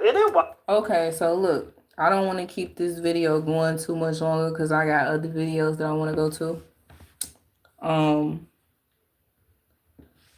Let's see. We're going to react to a little bit of this. This is also about Yakamoli. It's called America's Cost of Living Crisis is Drowning Everyday Families. Okay. Let's see here. Then we got a couple more videos as well. So being that my husband he was already reacting to this one. I'm gonna go back. Matter of fact, we're gonna go to this one.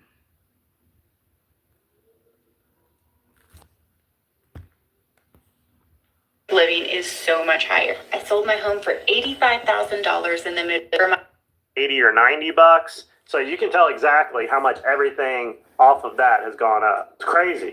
I moved from the Midwest to the Pacific Northwest, where my cost of living is so much higher. I sold my home for $85,000 in the Midwest, and I bought a home for $815 in Pacific Northwest. Or let me tell you why I have more money now than I did in the Midwest. For all of y'all telling me that I need to pick it up and sell my house and move back to the Midwest, let me tell you why you are wrong.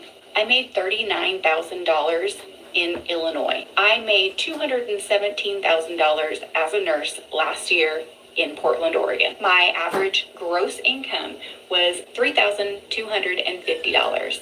Minus my house payment of $530, that left me with $2,720 left gross. In Oregon, I made $217,000 last year. That totals a gross of $18,100 every single month. Minus my mortgage payment of $5,000, that leaves me with approximately $13,100 every single month to spend. First of all, hold on, I gotta pause right there because ma'am, I understand your excitement behind figuring out how much money you got left over and spending money and all of that, whatever the case may be. But you don't think you telling a little bit too much of your business? People do know who you are, man. You giving a breakdown about your bank account pretty much. And how your money ain't looking funny. How you good. I don't understand how people be doing that. They get on here and they just talk about how much money they got though. Like the actual amount of money that they have. Of course, that does not include taxes. $2,720 versus $13,100. All right, comments down below on this. I'm calling a straw man on this. We're comparing one place to the other. She's computing. We don't know what her property tax. Why couldn't be an example? Like, look, I'm sorry. I can't give my honest opinion about you living in Illinois versus you living in Oregon because you just told all your business. That's all I could focus on at this point. Why you couldn't give, an example and make it seem like it was, I don't know, I'm not going to say somebody else's business, but just an example. And you saying yourself, this is you, this is your business, this is, Jesus. All right, let's skip past that. We got to go to somebody else. That's just diabolical. I don't trust the internet that much. My identical twin daughters, while they go through a 2-year chemo treatment plan on a clinical trial that used to be funded by the government, but is no longer. I am a family that currently uses Medicaid and is about to watch what happens when that is finally cut, because it will happen. Man. Our hospital, God, what do we even call her? She's at Kenya. Shout out, love you. Social worker, doing the Lord's work, helping us try to just take advantage of all the leftover scraps that there are. And she's told us all of those programs are running dry, and for everyone saying that it doesn't matter that the federal funding's cut, because there's plenty of great private institutions that will help. If you are encountering this, comments down below, because this is scary. I was looking at how much Medicare, I got a lot of friends that are doctors, my wife works at a hospital, how much is being cut from this. And I don't believe any child should ever have to worry about getting medical treatment. If you're an adult, okay, I can see the argument there. But a child, I'm going to be honest with you. I don't feel like, children or adults should have to experience that, to be honest. I feel like medical shouldn't even be a problem, bro. Why are we paying to feel better if they really here to help us? It's people out here that really, really do need doctors and stuff, but they got to pay for a doctor. You got to pay to get help with an illness that you was born with or an illness that developed over time. You have to pay for that. Like, why do we even have to have a conversation about medical expenses? I really hate talking about it, to be honest, because it's just so silly. Like, I don't want to hear it. I don't want nobody to tell me that, oh, because you have to pay. That is the way of life. I'm so tired of people. Let me kind of fast forward. I am so tired of people just saying, oh, because that's just the way that the world is. That's just the way that life is. But we should not have to pay for a doctor that's put here to help us. I mean, man, bruh. Said they making us sick with food, giving us medicine to hurt us. Welcome to America. You feel me? You feel me? An illness that developed over time because of what you're eating, what you're consuming, what you putting in your body, what you expose yourself to. So they are making you sick with illnesses, and then they giving you the medicine to hurt you, and then the medicine ain't working, and they say the only cure, if there is one, is for you to get the actual treatment, and you got to pay out of pocket, or you ain't going to be able to get that, or you need good insurance, or you ain't going to be able to get that. Or if you on Medicaid, you have to experience Medicaid cuts. It's like, why is medical? Like, man, you see how they create how they create things? This is their system. This is their system. So they can shut down their system whenever they want to and get their system back running whenever they want to. And if you ask me, I feel like they shut down their system so that behind the scenes, they can keep the money rolling in. The money is rolling in even heavier. And they all getting rich. While the government is shut down, people struggling, people losing their jobs. And behind the scenes, they rich and wealthy and just sick in the minds. For real. But this should also humble people as well and help y'all to understand that these politicians ain't shit. They don't give a damn about you. These corporations ain't nothing. They don't give a damn about you. They just want you to work for them. Like I said earlier, because you're good at what you do. And you can help their corporation. You can help their business. You're helping them bring in the money. You are what they need. You do have what it takes to make them look great. They don't give a damn about you or your life. Nothing. But yeah, all of that. I can also tell you what it's going to look like now that the Medicaid is cut. I mean, you know what? I'm going to be honest with you. I scroll past videos regarding medical all the time. And I understand that 2026 is going to be pretty much very hard for a lot of people who is tied to Medicaid, who has Medicaid, because they're doing cuts and all of that. So now, this is what you got to do. What you got to do is take care of yourself. Take care of yourself. Use home remedies. Exercise. And understand that 3 meals a day is the way that how they created life to be. They want us to eat 3 meals a day. Technically, we're only supposed to be eating 2 meals a day. We eat in the middle of the morning and at the end of the day's work. And it says it in the Bible.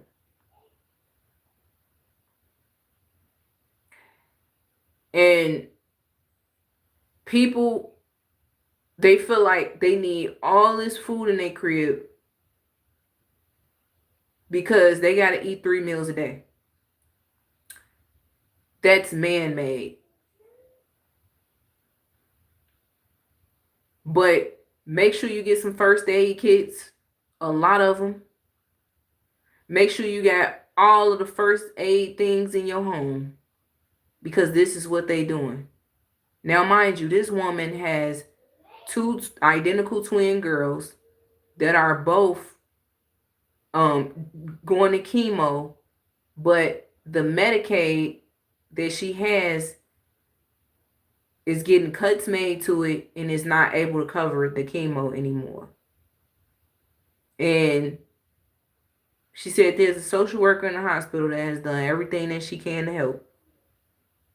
Said that they had programs and all of that that's non-existent that could help. So it's like, damn, they do not care. See, this is why I keep trying to explain to people with the voting ain't doing nothing. You know, the protesting ain't cutting it. Stop protesting. Stop the voting. Boycott the voting though, because that ain't helping. Obviously, you see where has it gotten us? Back to protesting again, and the protesting ain't gonna help either. We gotta understand that this is really just spiritual. This is really just biblical. And people don't understand that because they just think that it's political. It's political or nothing. Real talk.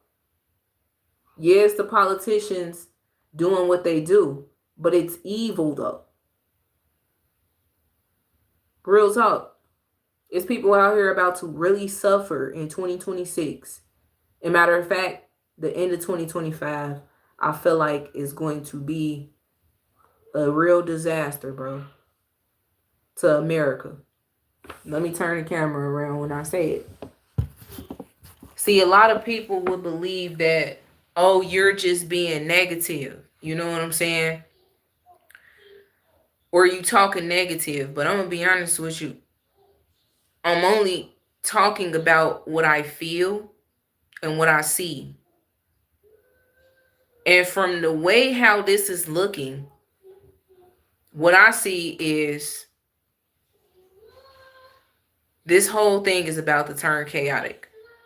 Why did I say that? Well, earlier today, I'm sure everybody else that's on food stamps, let me tell y'all something. Don't be afraid to admit that you're on food stamps or Medicaid. She just pretty much said she's on Medicaid. It's a lot of people that's admitted that they're on Medicaid. It's nothing to hide. A lot of people struggle. People need assistance. They need help. Anyway, in the state, so I'm pretty sure a lot of people got these notifications. Anybody that's on food stamp assistance. First and foremost, they are saying now that you won't get any food stamps in the month of November. WIC, all of that, it's over with. You can't, because they're saying that being that the government is shut down and there's still no resolution that they can look forward to, then for the month of November, the following states, as far as I can remember off the top of my mind, will not be receiving Medicaid, food stamps, cash assistance, and I believe child support. The only thing that is not affected is Social Security. WIC will be affected as well. They are distracting y'all with the No Kings protest. They are distracting y'all with what's going on with ICE, all of that. And don't get me wrong, I understand that it is happening very close to home because they kicking doors in, they snatching people up off the streets. But you got to understand something. This ain't looking too good, y'all. We got the National Guards going from city, they are deployed in a lot of cities. ICE, federal agents, DHS agents, Homeland Security. What is this sounding like to y'all? We are on the brink of a civil war. We are on the brink of some sort of war. And the chaos is going to erupt because people Our people are, what is the word I was just, corrupted in the minds. And a lot of people are weak-minded. And instead of thinking like, okay, survival first, now it's time to think survival mode, right? Instead of people thinking this way, the first thing that they're going to do is allow their corrupted mindset to make them show you who they really are. So people going to get violent because they ain't thinking survival mode. They thinking like, what the hell? I put my all into this system and this is what I get. I get laid off. I get my doggone food stamps cut off. I get my medical. I get this assistance cut off, that assistance. So they are going to erupt as well. This ain't looking too good. We got a government shutdown. And the following states is Illinois, Missouri, Minnesota, Texas. Those so far off the top, that's what I can remember. Yep. They trying to set us as an example. What do you think is going to happen? It's either they're going to give out. Remember, I was telling y'all the other day in my last stream, I said, I feel like they finna start giving out these stimulus checks. It's either they going to give out stimulus checks to help people or they're not. They're going to watch the world erupt into straight chaos behind this, all of this that's going on. I'm telling y'all, you got to look at the signs. Look at it, man. Think survival first, bro. Survival. It's time to survive now. Because that's what me and my husband, that's all we've been trying to map out a plan. Because now we know, thank God we got something right now or whatever. But it's time to start stretching stuff. It's time to figure out. It's really time. This is when we must stand together. This should determine unity. This is when generational curses needs to be broken in these homes, within these families and stuff. Because now we got to stick together. Y'all got to think about something. Put it all together. 1 + 1 is 2. The first thing he did was send the National Guard troops out to deploy them, right? ICE. All of that. They ran around in tanks. They walking around and they armed, right? Next thing you know, what happens? The government shut down, mass layoffs. Now they're making cuts to Medicaid, food stamps, cash assistance. So far, they said it's 7 states. I'm not sure if any more states is involved. But why is there 7 out of 50? Why is there 7 out of 50 states that they chose to do this to? And I just got the notification. It was a red alert across my one of the apps on my screen. And I'm like, what the hell? So I go to it and they're basically telling me that we won't be getting anything in the month of November. And I said, and as I'm reading all the states that they got on there, it's 7 states. And I said, okay, I see what they're trying to do. They're trying to use us as an example, y'all. Do you not know what that is going to cause? That's going to cause mass chaos, bro. Especially if people come to the realization that we ain't getting no help. Ain't finna be no help. Because if there's a government shutdown going on, right? And ain't no funding coming in, ain't no help. Right? So now what are they going to do? Are they going to print out stimulus checks to help us or not? It's about to be people stealing out of stores. And I can almost guarantee you it's another protest is going to erupt off of that. Because people are already sick and tired of being sick and tired. And they on the verge of being, crash outs. Y'all remember the other day I was going live? I'm not sure if it was yesterday or the day before, but I started talking about what do y'all think is going to happen when they stop bringing in the meat? People going to turn to literal zombies. It is survival time, guys. I'm sounding the alarm now because I literally feel it in my spirit that it's time for us to put our pride to the side. It already humbled a lot of people. A lot of people then lost their jobs and stuff like that. And honestly, I don't know. We don't know when the government is shutdown is going to be over with. We don't know. But look at the cause and effect.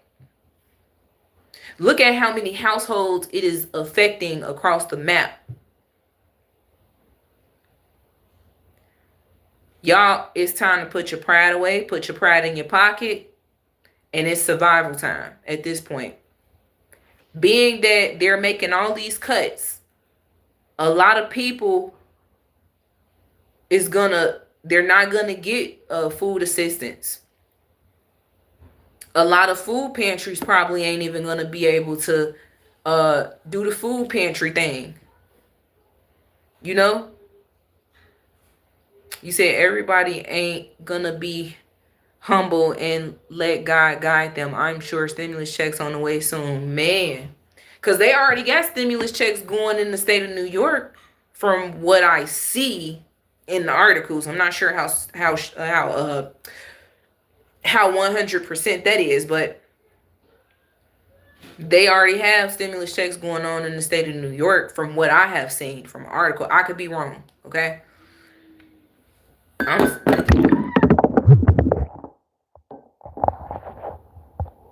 devil is alive. Hold on, guys.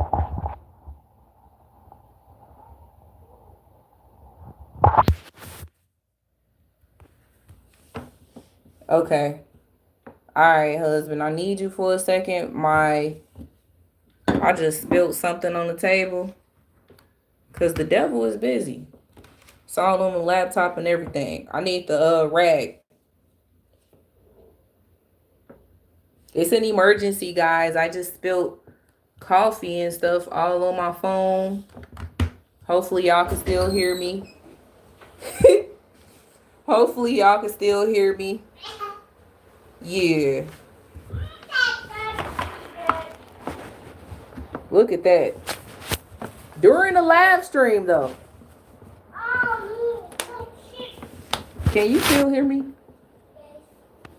I ain't talking to you, girl. Hold on, y'all. 1 second.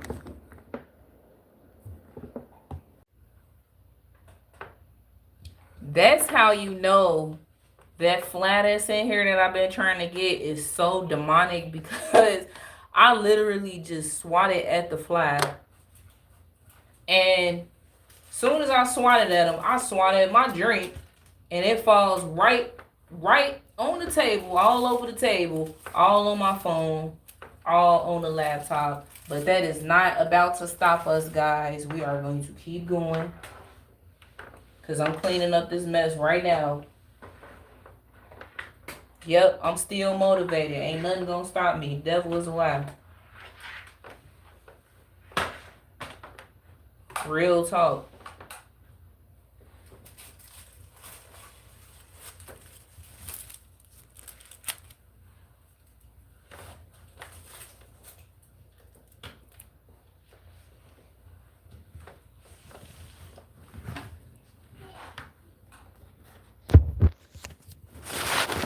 Put a 1 if you could still hear me.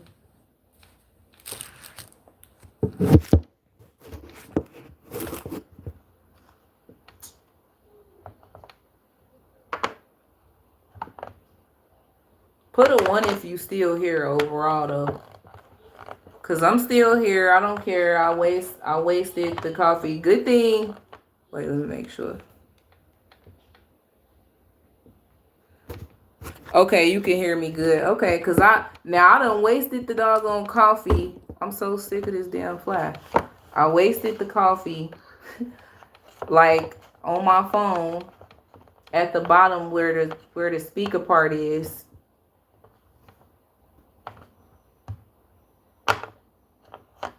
So I just really hope that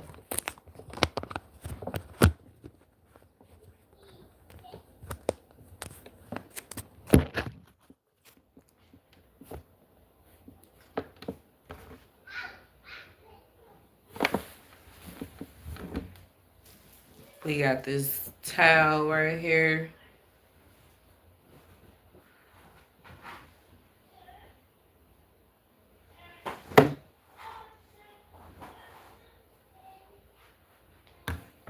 That's what you call real. Because anybody else,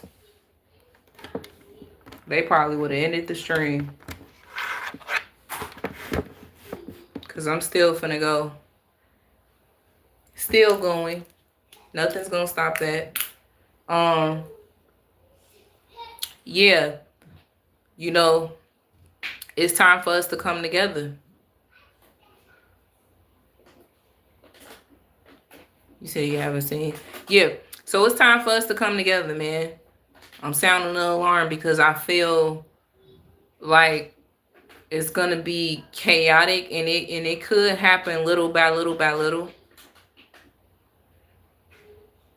I don't know. You know, but a lot of people, they unfortunately, it is taking them losing their jobs for them to actually wake up and see what's going on, but some of them still out there working.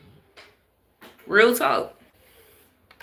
And families who no longer are insured are having to rush their children to Seattle Children's ER because they can't afford to take their children to the pediatrician because they don't have health insurance.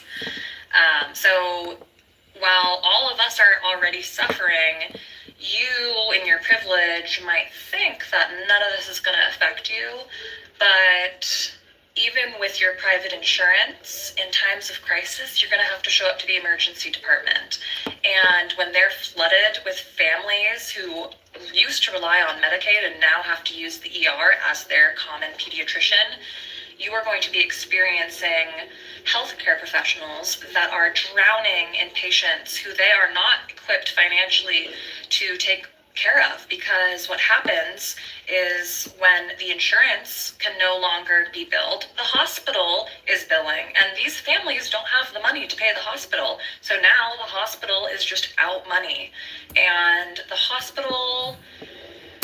And like I said, I hate having this conversation because we shouldn't be having a conversation about paying medical insurance to get help for illnesses that they're causing. They're causing these things in people sometimes. And they want you to pay out of pocket for certain things. I just hate having these conversations. I mean, today at Rounds, I don't mind uncomfortable convos at all, but it's like to have to sit here and really talk about medical. So that's why I say this too. It's time for us to start getting them first aid kits. Get those first aid kits. Go to Dollar Tree, get as many as you can. Get some first aid kits from Walmart. You never know. I see this fly. I'm about to swat it. Don't worry. Oh, where you go? You gone? Soon as you come back around, I got you, bro. You see this? I got you. Because I'm really tired of you. I'm tired of this thing. Don't let me catch you. It's up there and it's stuck there. So, get as many first aid kits as you can. Let's do natural home remedies, exercise, detox. Because me and my husband, that's all we've been doing. Detoxing, eating 1 meal a day, sometimes 2. Exercising as much as we can. trying to eat right,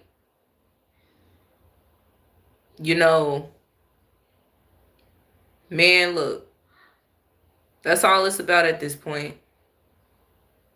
Because these people, they so sick that everything is about the almighty dollar.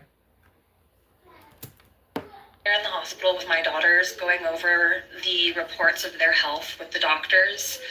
They took a moment to say that they saw my People magazine interview and they thanked me, and they mentioned that they were talking about our family and what I've been doing in one of their classes as they were teaching their students, and said that, you know, this is the reality of what's going on, and please go look at this family to see. It's like, the doctors told me this morning, they say, Mallory, thank you. We try to tell our family and friends that the system is just crumbling before our eyes and it's about to get really, really bad now that... I said this all the way back in the beginning of 2025. I said, y'all know what's happening? The system is literally crumbling right before our very eyes. See, a lot of people, they just now starting to wake up and really see this. I have been trying to explain like what I see going on. That's all that's going on. Their system is crumbling. Did I get you? Because see, now he testing the waters. He getting a lot closer. He like, yep, let me sneak up on you.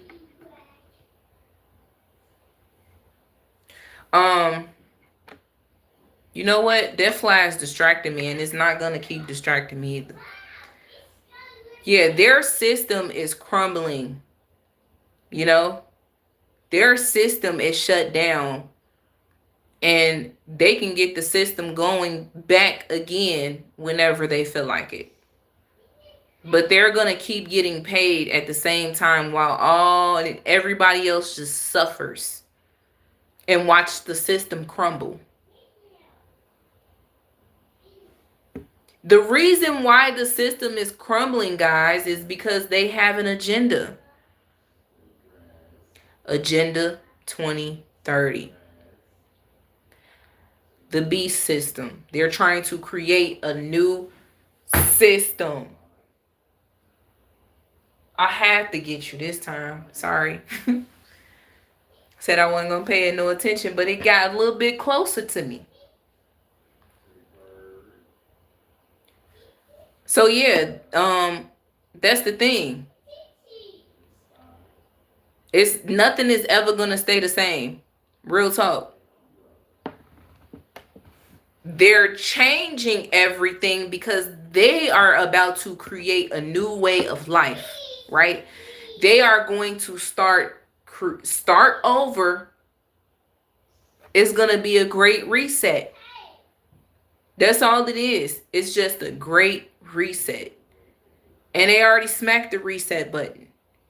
And we are pretty much experiencing the reset right now. Do I think the government shutdown is not going to be shut down anymore? I don't know. I don't think so. I think it's going to continue to be shut down. And I think that they're going to probably normalize it. And they're going to want us to get used to it. Get over it. Because we're never going to get it back running again. We have a new system that's going to be up and running coming soon. 2026. Oh, 2026? You thought 2025 was something. 2026, man, you better put on your seatbelts for real.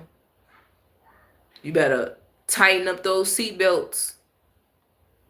Because, man, when I tell you, a lot of people, they're probably going to be a lot more humble towards the end of 2025. And they're going to understand that the whole time they was in the Matrix in 2026. They're going to understand that it's unity or nothing at all. When I say unity, I'm saying good and the good. Real talk. The good people need to come together. Why are we good people warring against each other? Why are we still allowing them to divide us? Why? We've allowed the big beautiful bill, say it by its name.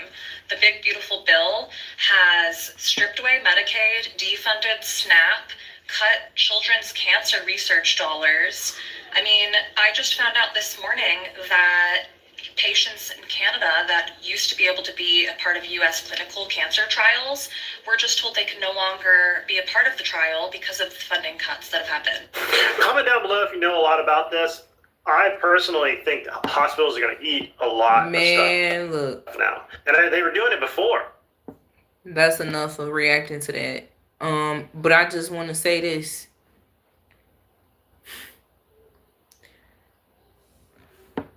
It's called the new... You know, they so ready. YouTube so ready to... They ready for me to say that. They want me to say the rest of it. The new... That's what it's called. And it's Agenda 2030. You know?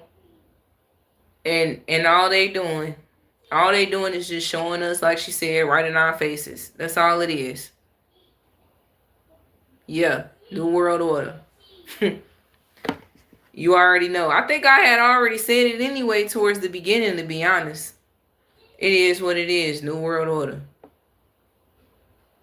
You feel me? That's what I'm saying. They ready to say misinformation, conspiracy, because soon as I end this live stream, and when it's time for people to hit the replay button, you already know they're going to put that right there in the description. New World Order. Conspiracy. Like, it's not a conspiracy. Y'all know that. Okay? The cat is out the bag. Yeah, the cat is out the bag. Everybody already knows what's going on now.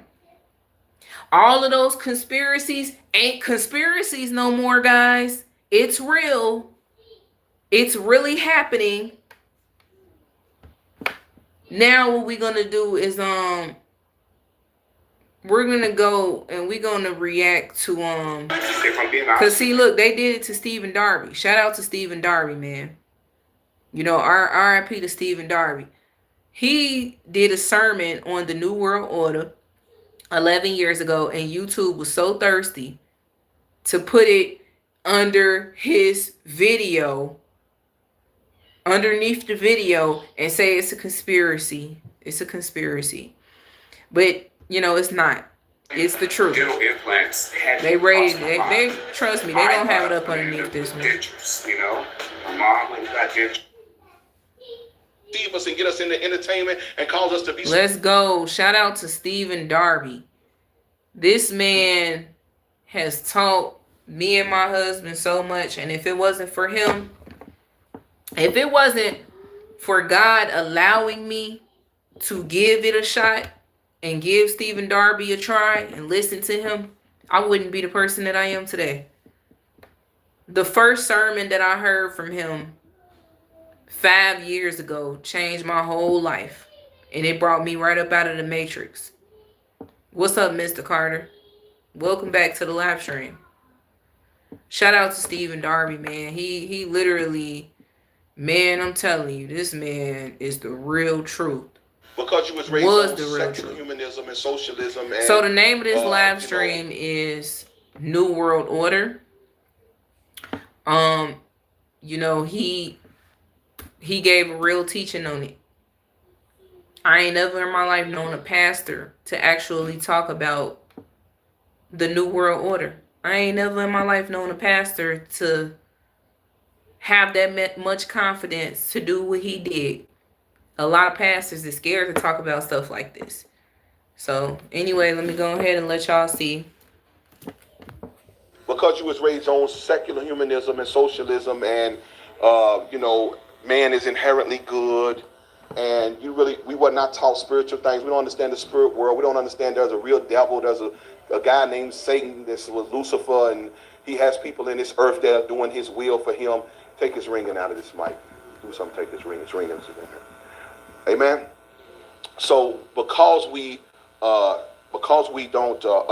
not taught. Mind you, he made this video 11 years ago about the New World Order, and he fast forward to 2025. Currently, this man is deceased. He died in 2017, and he died telling straight truth. Shout out to his family too, man, because they the truth as well. The true nature of man. Say the true nature of man. We were not taught the true nature of man without God, because when we went, everybody was telling us we were good all the time, even without God. So we don't know that the true nature of man is to continually do evil. That's what the Bible says in Genesis 6. That's why God destroyed the earth. He said, because man's heart is just continually to do evil. Are you hearing what I'm saying? So the true nature of man is to continue to do evil. That's why we needed a savior who would come and set man free. The problem with this is we don't understand there are people. The Bible calls them the seed of the serpent. There are the seed of the serpent. There are people who are actually planted in this earth that know the devil. They worship Satan. They know that Lucifer is their God. They know, some of them know they're going to hell. They are the seed of the serpent. They've been planted in this earth to do the will of God, to do the will of the enemy. Are you understanding what I'm saying? Are y'all there? The Bible describes it in Matthew when it talks about a good man sowed good seed in his field. And when the men slept, the enemy came in and sowed weeds amongst the wheat. And the master, the servant said, let's go pull up the weeds. And the master said, no, don't pull them up. Let them both grow up together. That means the good and the evil is growing together at the same time. So Satan has a seed growing. God has a seed growing. Say, man, Satan's seed is setting the world up for the Antichrist to reign. The Bible even says that there are kings that give their power to the beast. In Revelations, it talks about before the Antichrist comes, there will be kings, there will be men. I don't know if it's necessarily kings. It could just be powerful, rich men big multi-corporation type men who give their power to the beast. Come on, man. Now, let's go back to September, right? I believe it was September 5th, right, of this year, when Trump sat at the round table with who? With who did he sit at that round table with, bro? All of those rich CEOs. You got Mark Zuckerberg, you got Bill what's his name? Bill Gates. You got CEO of Amazon, all of these people that was sitting at that round table that's behind all of this social media stuff, all of that. That's crazy. It's Bible prophecy. Who give their power to the Antichrist. Then you have us, those that are in the earth, that are established in the kingdom of God, so that all the kingdoms can be translated into the kingdom of God's dear son. They're already saying that the Antichrist is here. I'm not surprised. See, the thing is, the spirit of the Antichrist was already here. The spirit of the Antichrist was already here. And a lot of people that's roaming this earth actually have the spirit of the Antichrist. Amen. So God is using his kids to bring it together, and Satan is using his kids to bring it all together. So you got light coming together. I mean, you got light getting lighter and darker getting darker. Yep. Listen to what I'm telling you. Light is getting lighter, dark is getting darker. That's why the Bible says if the Bible says if a man is if a man is asleep, let him be sleep still. Let him sleep. You know what? You know what? If I don't finish this whole sermon, which I'm probably not, I'm not going to do the whole entire thing. You guys can go and check him out. I'm still going to play some more. Don't worry. But go and check him out. Go and check this out. It's called New World Order, Destined Ministry, Stephen Darby Ministries. Look him up on YouTube. I mean, he is the truth. Literally. I'm telling you, he helped me come up out of the matrix, y'all. I'm telling you. So if he made this sermon 11 years ago, let's fast forward to 2025, man. And I'm telling you, every word that he said is prophetic. That's what's going on right now. 2025. Think about it. Then what I'm saying, in other words, you're in darkness, you're going to stay in darkness. What do you think strong delusion is? A person is in darkness. Are you hearing what I'm saying? Those that are in the light get lighter. As Jesus comes, as we get deeper into the end times, people are going to start to realize that the Christians were right. The problem is the Satan's kids are going to be on top of the authority, the political system that will be able to persecute us. But people are going to understand the Christians was telling the truth after they see what they thought was going to be a utopia when they get the tolerance and let's let the gays do what they want to, let everybody do what they want to do. They're going to realize that once you take the people with the true morality out, you're going to have Sodom and Gomorrah. Yep.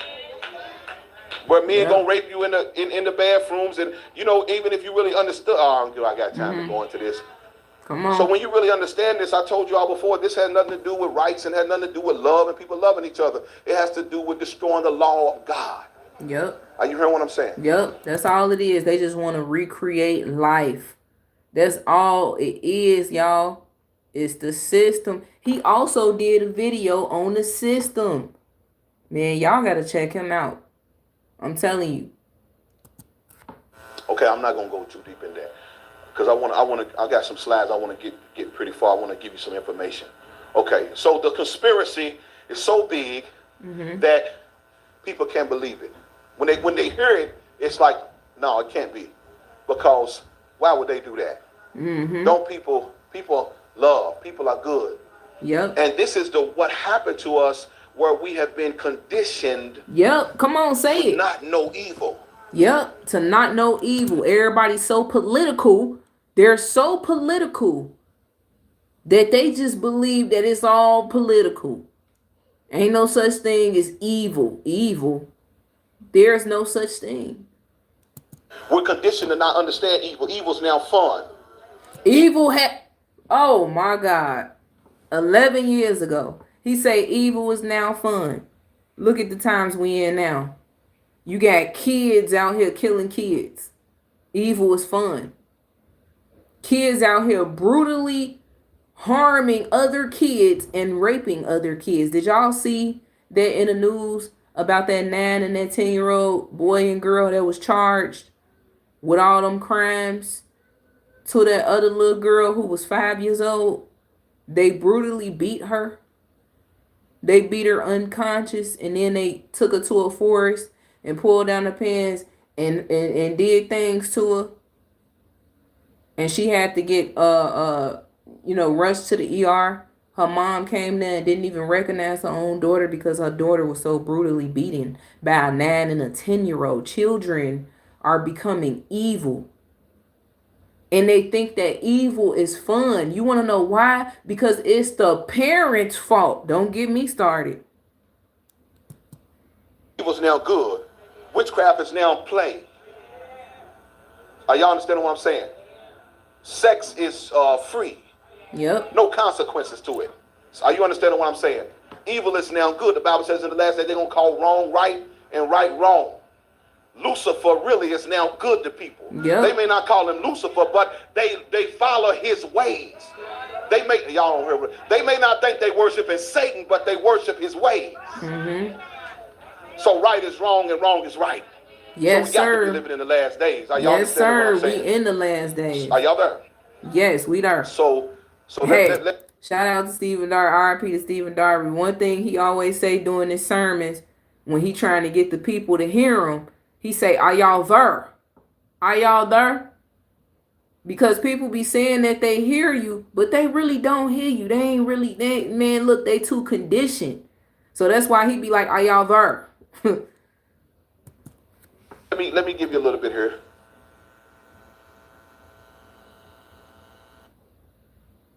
What if you could taste the movies? I'm telling you. Are y'all there in the live stream? Are you there? Is you hearing this? 11 years ago. Okay, the New World Order.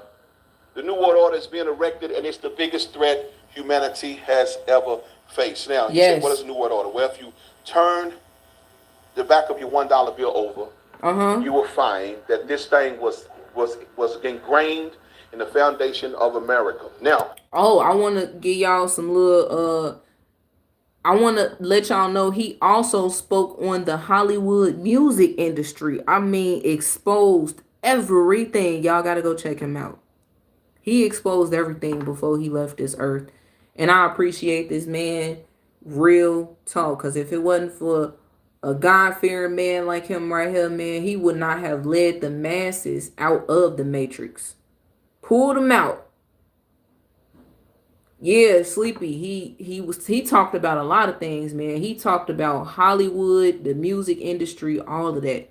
Oh yeah, he talked about drill rap and all of that, especially in Chicago. because they were building. They actually are in Louisville, Kentucky. Destin Ministry. They are out in Louisville, Kentucky. But he was building a ministry in Chicago, and he had traveled to Chicago a lot, and he knew a lot about Chicago. And he talked about Chicago and the drill rap music that's been going on, and why did it happen. Oh yeah, y'all gotta check him out. Before we go into, Satan has done a good job using fake Christians. I got to upload the message from Wednesday called the Season of the False Brethren, because this is what happened in the conception of this nation. These cats came here and said they were Christians, but we know by their actions they were not.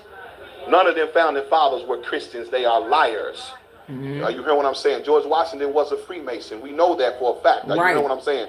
Many of them were deists, and many of them were Luciferians. You hear what I'm saying? The back of the dollar is an occultic message showing what this country was founded for. It was founded to birth the New World Order Seclorum, or New World Order, New Secular Order, or to cause the world to become under one government or New World Order. That's what America was built for.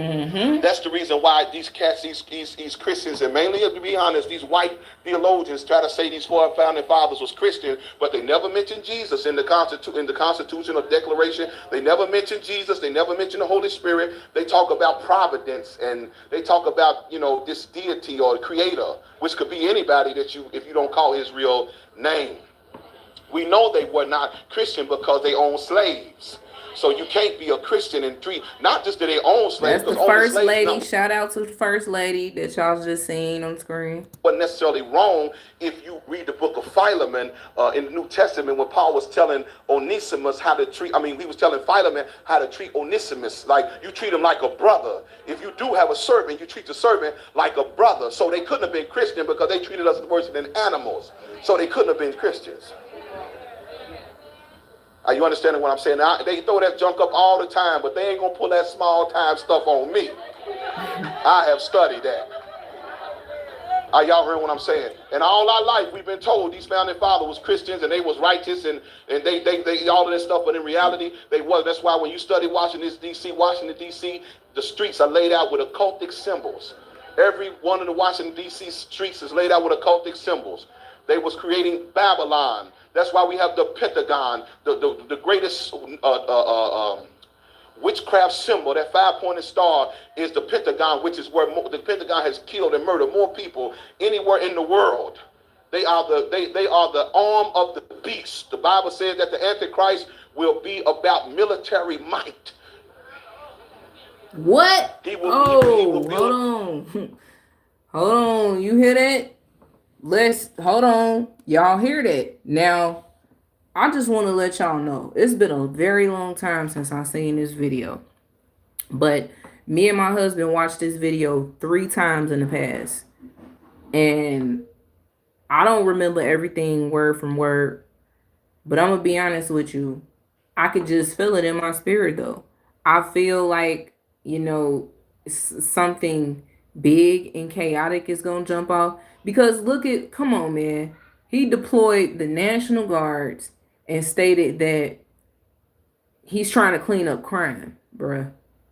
But they coming out here and they're doing more harm than good. And y'all can go back and watch my Chicago live streams when I talked about what's going on in Chicago weeks ago. I think it was like a month ago or so. But I was talking about how I would hope that when they come here, that they come here to help the people and not to harm the people. But look at what's going on. These ICE agents is getting away with all of the crimes. That's ganging them for real. They're creating nothing but chaos. And then you got the people out here that ain't making it no better with the protesting. You want to know why? Because majority of them ain't even real protesters, bro. They getting paid. I don't know if y'all know. They getting paid hourly to protest, to cause chaos. They getting paid hourly to do that. You said, I'm glad I be tapping in. Y'all be keeping us informed and learning new things. Well, I'm glad that you do learn from this channel too. And I'm glad to see people like you and other folks tapping in and engaging and stuff like that. That's what matters the most. It's a lot of people that be afraid to engage and they just would rather sit and listen, and deny it at the same time that they're listening. That they're seeing the truth, they deny it too. Said he basically was talking about the exactly. You see, so all right. So I went back. All right, let me go ahead and press play. A system based on military might, because he wants to rule the world. They are the arm of the beast. The Bible says that the Antichrist will be about military might. He will build a system based on military. The way how he looking in the audience, he looking like, yeah, right. Nah, I don't believe that. See, people, I'm not saying that he really thinking that. I'm just saying that's what I get when I'm looking at him. Are y'all there? Military might, because he wants to rule you. It's not going to be manipulation. We're being manipulated now. What he's coming with is that mark of the beast, where it's going to be, you're going to do it or you're going to die. And he's going to have the military to back it up. That's why they spying on you and they tracking you now. Yep. Ooh, y'all. I'm going to start doing the recordings every night when me and my husband go out in the backyard. There's drones flying over the backyard, bro. Drones. They sending the police drones out. And I mean, they sending the helicopters with the drones at the same time.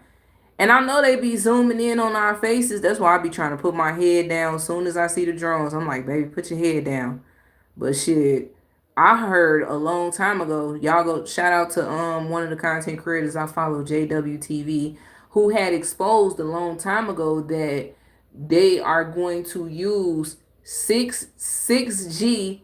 So we got 5G technology, right? They're going to use 6G, and with 6G, they can spy in on your house through the Wi-Fi, through the technology, the 6G. Remember how we used to have 2G, 1G, 2G, 3G, 4G, 5G, right? Now it's going to be 6G. You know what I'm saying? So and I heard that they got 7G out, if I'm not mistaken. That type of technology with using the Wi-Fi or whatever it is it's like they can use night vision and all of that to spy inside of your home and look at where you sleep, where you lay your head, all of that. Do y'all not know how much technology they have with these drones, all of that? They got some high-end technology. So people really be feeling like they're not being watched through their phones, through their laptops, through their TVs, tablets. They feel like they not being listened to. Trust me, you are. And it's not a conspiracy. They're watching you. You said, yep, that's a fact. I seen a study on how they use AI and Wi-Fi to work together to get a visual of you and your whole house layout. Damn. You see, excuse my language. You see what I'm saying?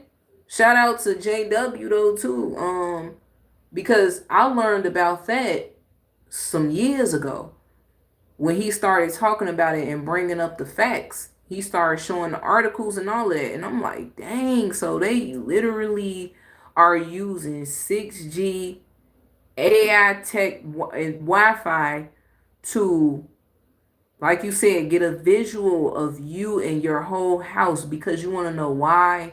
They need to know when they kick the door in on you, they need to know which way to go. They're going to get a layout plan of your home.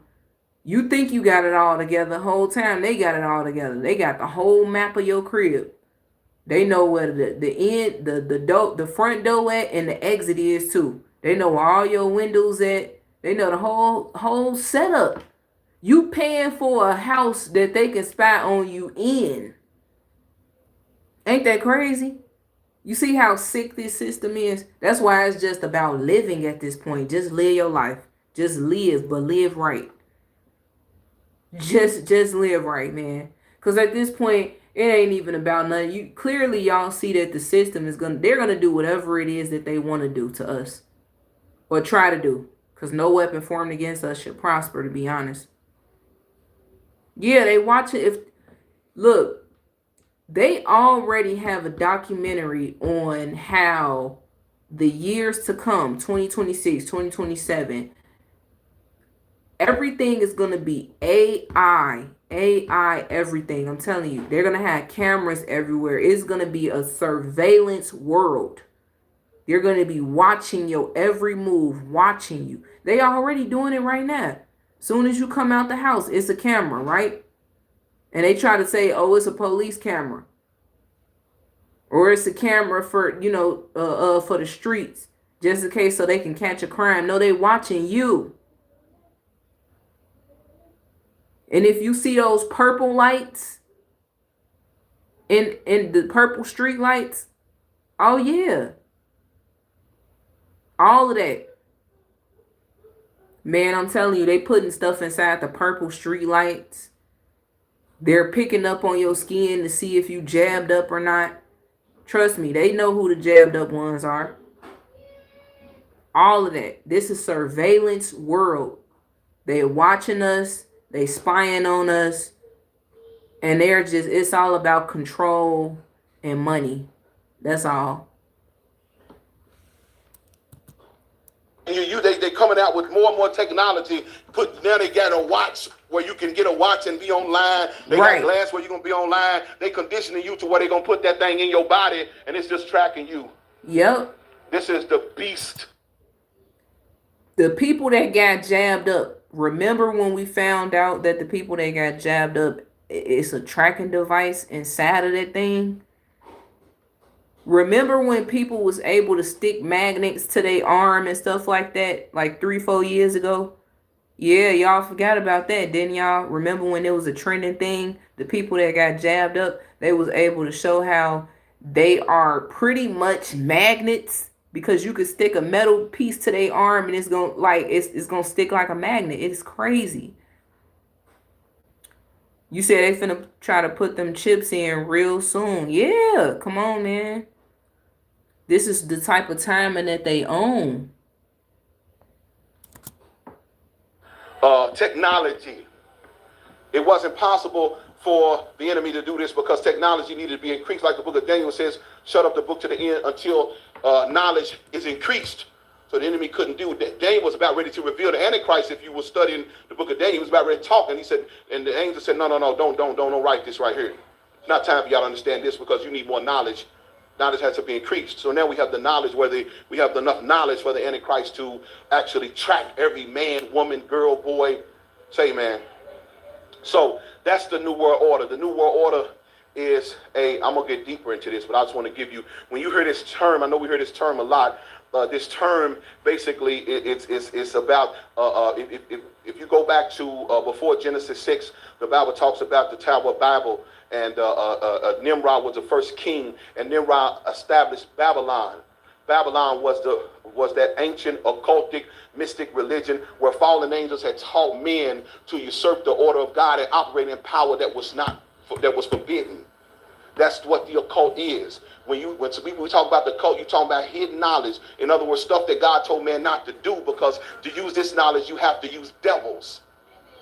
You have to use demons. Demons operate with this type of knowledge. So that's why people think they have power, but it's just demons doing it.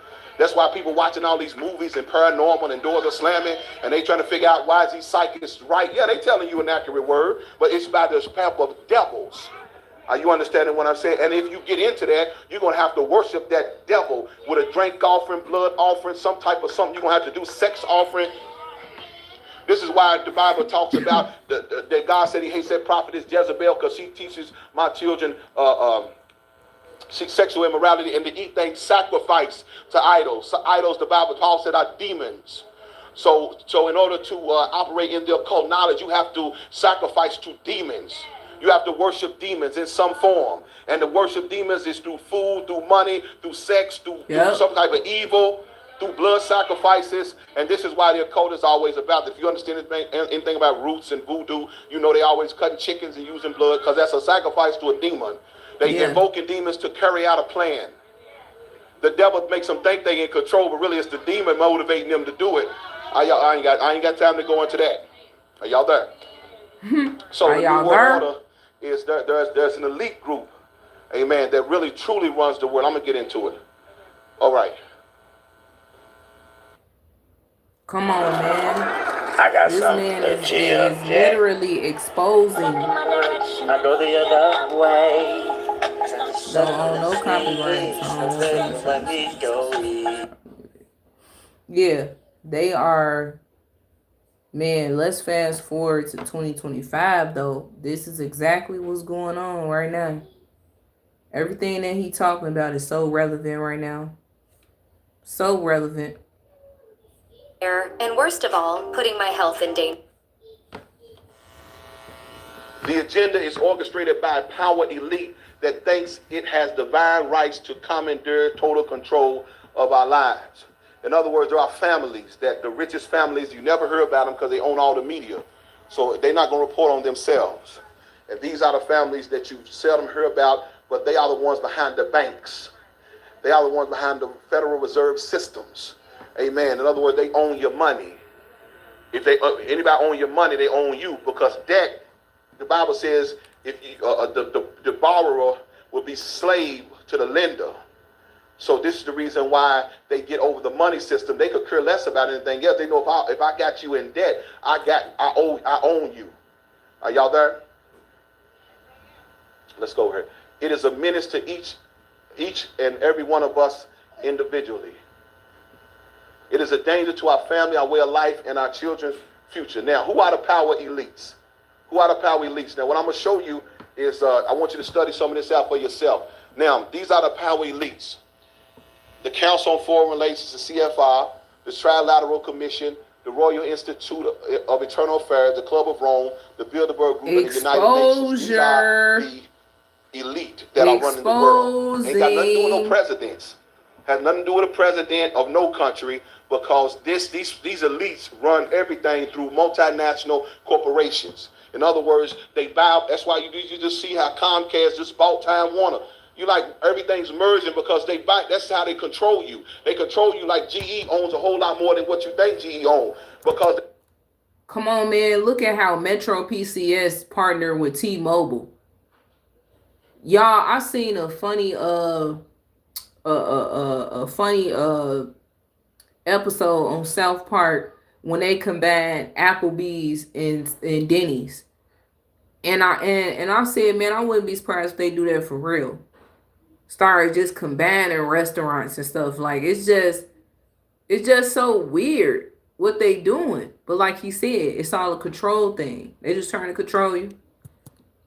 They control you because if they control the product, if they control all the jobs, then they control that region. Are y'all hearing what I'm saying? Okay, so these are the six power elite groups that come together and plan the world. Now you got to understand, these groups, the majority of these people are Freemasons, and most of them are Luciferians. In other words, they've already decided that they're going to serve Lucifer. You got that? Their job is to bring about the atmosphere for the Antichrist to reign, which you need darkness and you need chaos. You need darkness and you need chaos, because really the back of that dollar, one translation means out of chaos. It means out of chaos. He comes out of chaos. That's why they got to collapse the economies, make war all over the world, lie about global warming, stuff that it's all lies, because they're trying to create chaos. I'm going to show y'all even these weapons they got, why we can't get out of this winter. Well, y'all see, the conspiracy is so monstrous, when people come face to face with it, they can't believe it existed. Yep. It's too big. It blows the mind of people, because it's like the Matrix. Yep. Now, when he found out he was living in a false world, his mind couldn't take it. Mm-hmm. Look at all the people crashing out. Oh my God, what are we gonna do? No! I'll never forget. And I probably told this little story a few times. I'll never forget when me and my husband went over to one of his friends' house and we put on Stephen Darby. And I think we played this video right here actually. And dude was so lost, he was in the Matrix for real. His friend, he said, "No, what we gonna do?" That man fell on his knees and was really screaming and crying. He was like, "What am I gonna do? Let me see that weed. I gotta hit the weed, y'all. I gotta hit the weed. Oh my God. What we gonna do?" I'm like, what the hell? This man is a grown man in his 40s screaming and crying to me, what we gonna do? No! Bruh. When people be lost in the matrix, they can't handle themselves just like what he said. R.I.P. Stephen Darby, this man, he was afraid of everything that you said that's going on right now. My question to dude now is, where you at right now, bro? All that stuff happening. He started crying and running around the house. 40-plus-year-old man dropping down to his knees, banging his fist up and down on the floor, on glass tables and everything. Finna kill his dog and everything. Talking about, what we gonna do? You finna kill your dog too, bro? Tweaking. Are y'all hearing what I'm saying? Okay. So I'm throwing this stuff out so you can take your little notes and you can study it for yourself. All right. All right. This is just a little breakdown of what you saw. These are some of the organizations, the institutions. Oh my God. He said if he was scared then, I can imagine how he is now, bro. Scared of his shadow. You gotta be, bro. I'm sorry, but he was the type of friend that sleep with a teddy bear at night. The groups, the philosophies that these people run, and if you start from the Committee of the 300, you can't really see that at all in the world, and you look at the United Nations, bro, he got the real like receipts to show the. I'm talking about he literally exposed the power elites, literally exposed who the elites was. OMG. Oh yeah. Next, I don't have my pointer with me. Over here, then you look over here. This is their philosophies: it's Zionism, communism, Fabianism, liberalism, socialism, the right-wing parties. All of this is under the same thing. If you want a copy of this, just ask me. I'll email you a copy. But this is basically how they're running the world through these think tanks and small groups. Are you hearing what I'm saying? This is how they run in the world. Y'all got that? Okay. Secret society. The term secret society is used to describe fraternal, brotherly, friendly organizations that may have secret ceremonies ranging from the common and innocuous, harmless to mythical organizations with self-serving financial or political agendas, global reach, and often Luciferian satanic beliefs. That means the majority of these power elite are part of the secret societies.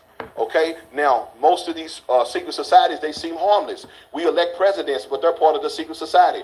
Most of the presidents are part of the secret society.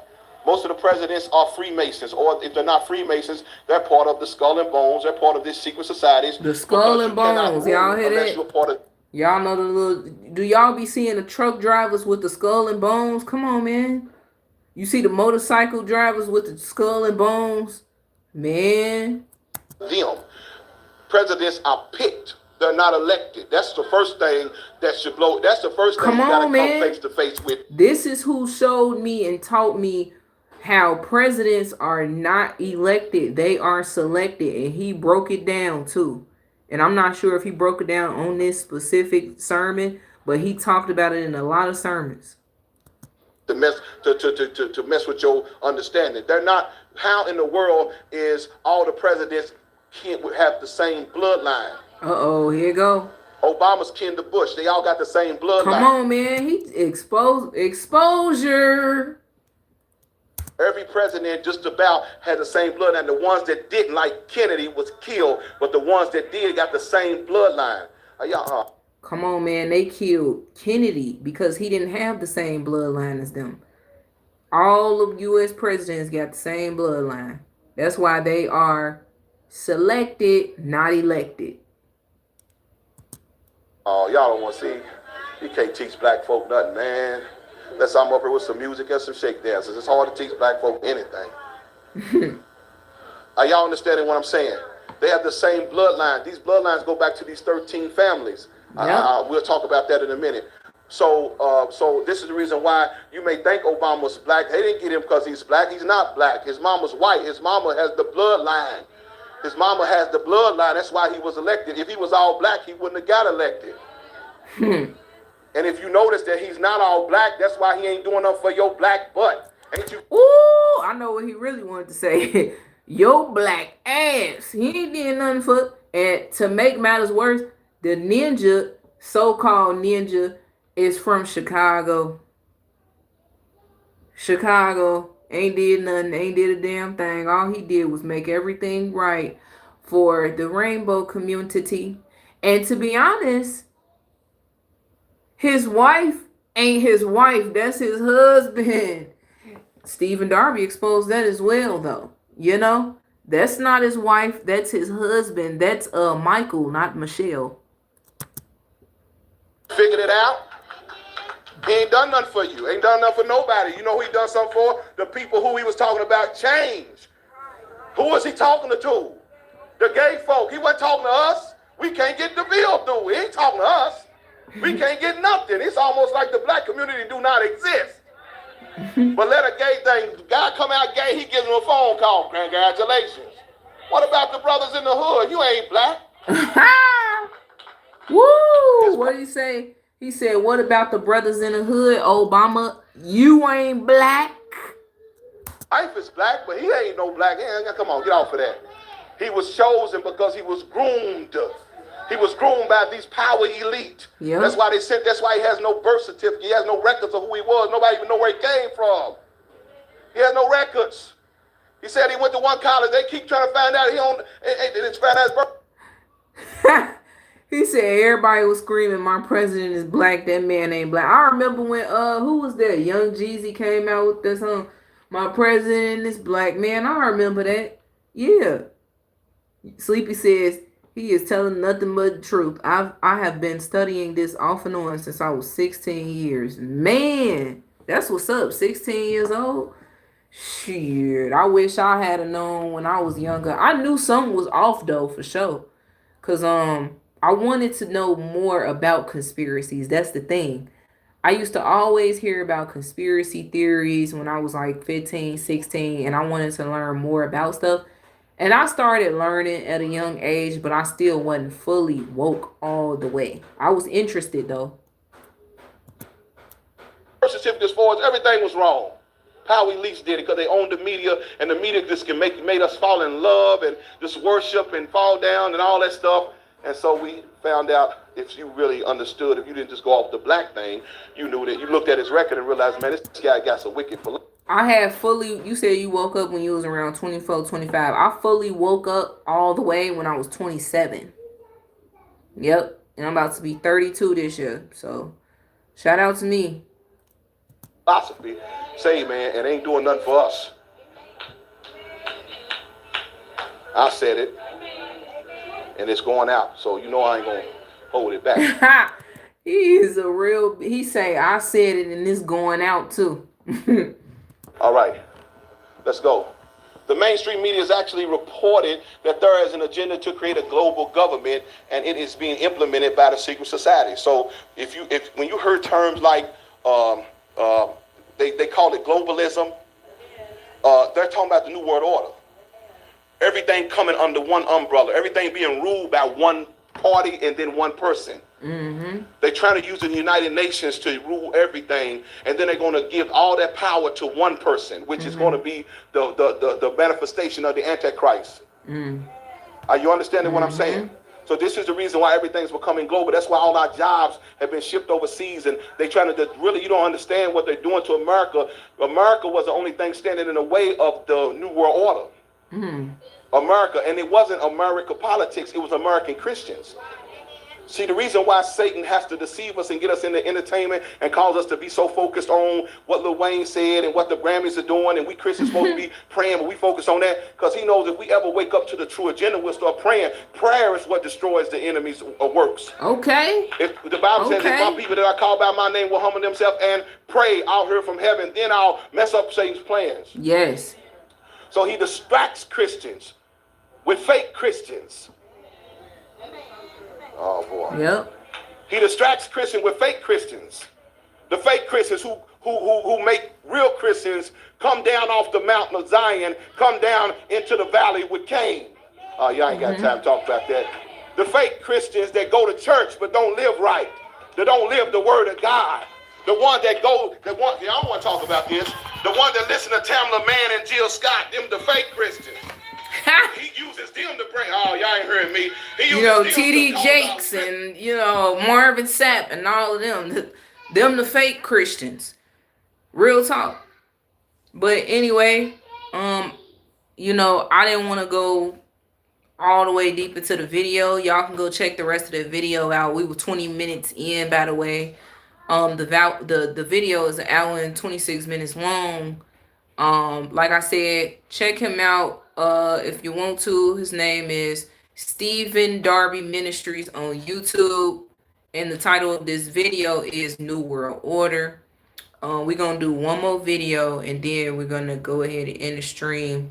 We're gonna do this for like 10 more minutes. Sleepy says, it took me a minute to utilize it because I was still stuck in the world, but your people gotta wake up. But someone you said, but someone want to be lost. Yeah, facts. You know, that's exactly how it was for a lot of us that started to get become woke in our 20s and stuff like that to what's going on in the world, because we had already been questioning things at such a young age. See, the problem with society in today's time is they don't question nothing. They put everything past them. They let everything fly over their head. They ain't worried about nothing. Everything is a conspiracy. Now that it's not a conspiracy, now they like, oh my God, oh, what we gonna do? You know what I'm saying? So we're gonna do this next video. Like I said, we're gonna go 10 more minutes. The name of this video that I'm about to play is called The Ambitious Lazy One Who Threatens the Whole System. And it is by one of the YouTubers that I follow by the name of Psychotic. Go check him out as well. Talking about be really spitting real facts, real truth. And you have to have that knowledge and that wisdom to be able to catch on to what he's saying. Because he really be saying some real, he goes real deep down the rabbit hole. Real talk. So, anyway, let me go ahead. We on the timer real quick. Let me hit the rewind button. Man, I love this YouTuber right here. You know, I love his content. When I tell you it, man, the people that I follow be really schooling me. And I want y'all to be schooled just like me as well. Because I'm still learning also. Still learning while I'm teaching people at the same time. While I'm trying to help people, I'm learning as well. So I want everybody to just listen. I don't think that's what I was going to say, but yeah.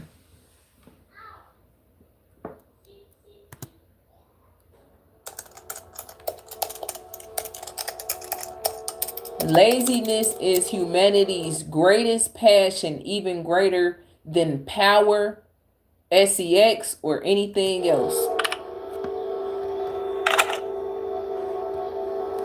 You've been lied to since you were a child. They told you that if you didn't work hard, if you didn't get up earlier than everyone else, if you didn't accumulate visible achievements, you would fail. They told you that the only way to be someone in life was to sacrifice yourself relentlessly, chasing a clock that never stops. And you believed it. You believed that the guilt of not always doing more was your natural punishment. That if you stopped for even a second, you were falling behind. But there's something in that story that never quite adds up. Because if it were true, if the value of a person really were measured by how much they exhaust themselves, then the most tired people would be the most admired. And they're not. On the contrary, the ones who seem to have it all are the ones who sweat the least in public view. Have you never wondered why? Take a calm look at the people around you. There are those who kill themselves in endless work days, always busy, always rushing, always needing to prove they're doing something. And then there are those others, the ones who seem to float outside the current, the ones who don't run, who don't need to justify every minute of their time. At first glance, they seem distracted, even lazy, but there's something in their presence that unsettles you. Something that makes you uncomfortable, even if you can't explain it. As if they had access to a truth that slips away from you. The system doesn't warn you about them. It prefers to point at the lazy as examples of what not to be. It prefers to scare you with the idea of mediocrity, to make you believe that resting equals surrender. Meanwhile, those who appear unproductive walk calmly, as if playing a different game, as if what truly matters is happening on another plane, one that almost no one dares to look at. And that's where the real mystery begins. Because maybe those people who don't follow the pace aren't wasting time at all. Maybe they're cultivating something that you, in all your rushing, will never see. Something that isn't measured in to-do lists, overtime hours, or sacrifices. Something born in silence. And when it emerges, it changes everything. The question you should be asking isn't whether you're working hard enough. The real question is far more unsettling. What if true strength isn't in the rush, but in what happens when it seems like you're doing nothing? What if what they fear most isn't your effort, but your silence? Think about this. We live in an era obsessed with noise. The noise of notifications, the noise of deadlines, the noise of constant. Hungry Root is the easiest way to eat healthy. Hungry Root is kind of like having your own personal shopper and I'm very grateful for that. You know? Productivity. Everyone seems to be shouting that they're busy, that they're working, that they don't have a second to spare. And yet, in the middle of that uproar, the ones who truly pull the strings are those who remain silent. The ones who don't need to prove anything. You feel the me? ones who let the unconscious speak while everyone else drowns in a sea of meaningless tasks. What's unsettling is that this silence isn't empty. That silence is an incubator. Jung said the unconscious is like a dark ocean that never rests. While the conscious mind tires, the unconscious keeps weaving symbols, images, and solutions the rational mind could never reach. And here's the secret the system fears. Only those who dare to stop can hear that ocean. Only those who refuse to be dragged by external urgency can receive what arises from the depths. Modern society wants you to believe that creativity can be forced, that innovation comes from working harder than anyone else. It's titled The Ambitious Lazy One Who Threatens the Whole System. Right here. The Ambitious Lazy One Who Threatens the Whole System. And this is who I follow right here. Psychotic. Yep. I mean, very informative videos. But look at history. The discoveries that changed everything didn't come from endless visible effort. They were born in moments of disconnection, of dreams, of unexpected pauses. Newton wasn't locked in an office obsessing over results when the apple fell. Archimedes didn't solve his problem at a desk buried under papers. He did it in a bath, in a moment of apparent idleness. The unconscious doesn't care about schedules. It awakens when we let it breathe. And here lies another uncomfortable truth. The ambitious, lazy person doesn't need to prove productivity because they understand that ideas aren't hammered out. They're received when the mind is free. That freedom is dangerous. Because it dismantles the strongest dogma of our. Having freedom in a mind, you are considered a threat to society when you ain't even put your hands on nobody.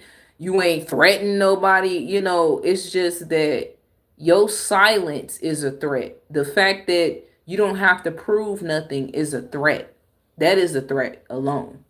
You know, you're just too much of a Mr. or Mrs. Know-it-all. You think you know everything, then you a threat. Culture. That your worth comes from what you produce, not from who you are. Imagine what would happen if more people understood this. If they discovered they could let go of the anxiety of always doing and still generate more impact than any worker of constant effort. The system would collapse. Because an exhausted worker is easy to control, but someone who no longer feels guilty for stopping is impossible to tame. Mm-hmm. That's You why feel this me? kind of person is It's impossible to tame. You feel me? You not know how many people tell me and my husband that we lazy because we do not go according to the way that the system is created. It's like, oh, y'all lazy, y'all just making excuses, blah, blah, blah, blah, blah. Whole time, even though it's like they want him to prove himself. Even though this man have filled out application after application and he gets denied, he's the one that's lazy. You know what I'm saying? And obviously we see what's going on. People still blinded. They see everything that's going on and they still call you lazy.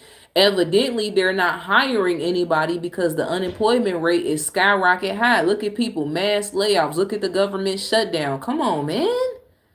How is people still blinded by this? At this point, it is live your life or nothing. You hear me?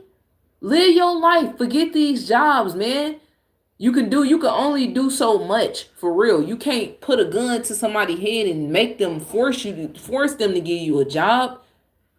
Everybody going through it nowadays. Everybody is. I ain't gonna say the whole damn world, because some people lucky. They do got money, you know what I'm saying? But people out here that's struggling. Look at us in Illinois. We finna really struggle in November. Literally. So we gotta figure it out. And people not understanding that. They still thinking politically, bro. Instead of thinking about survival, man. For real. And I mean, I'm just so tired of people. Oh, it's who you voted for. Forget who we voted for at this point. Forget who even voted. Forget who's on the left, who's on the right. Forget about the Republican and the Democrats, y'all. Just stop, please. I am tired of hearing it. It's not that. They have created this system and they created division.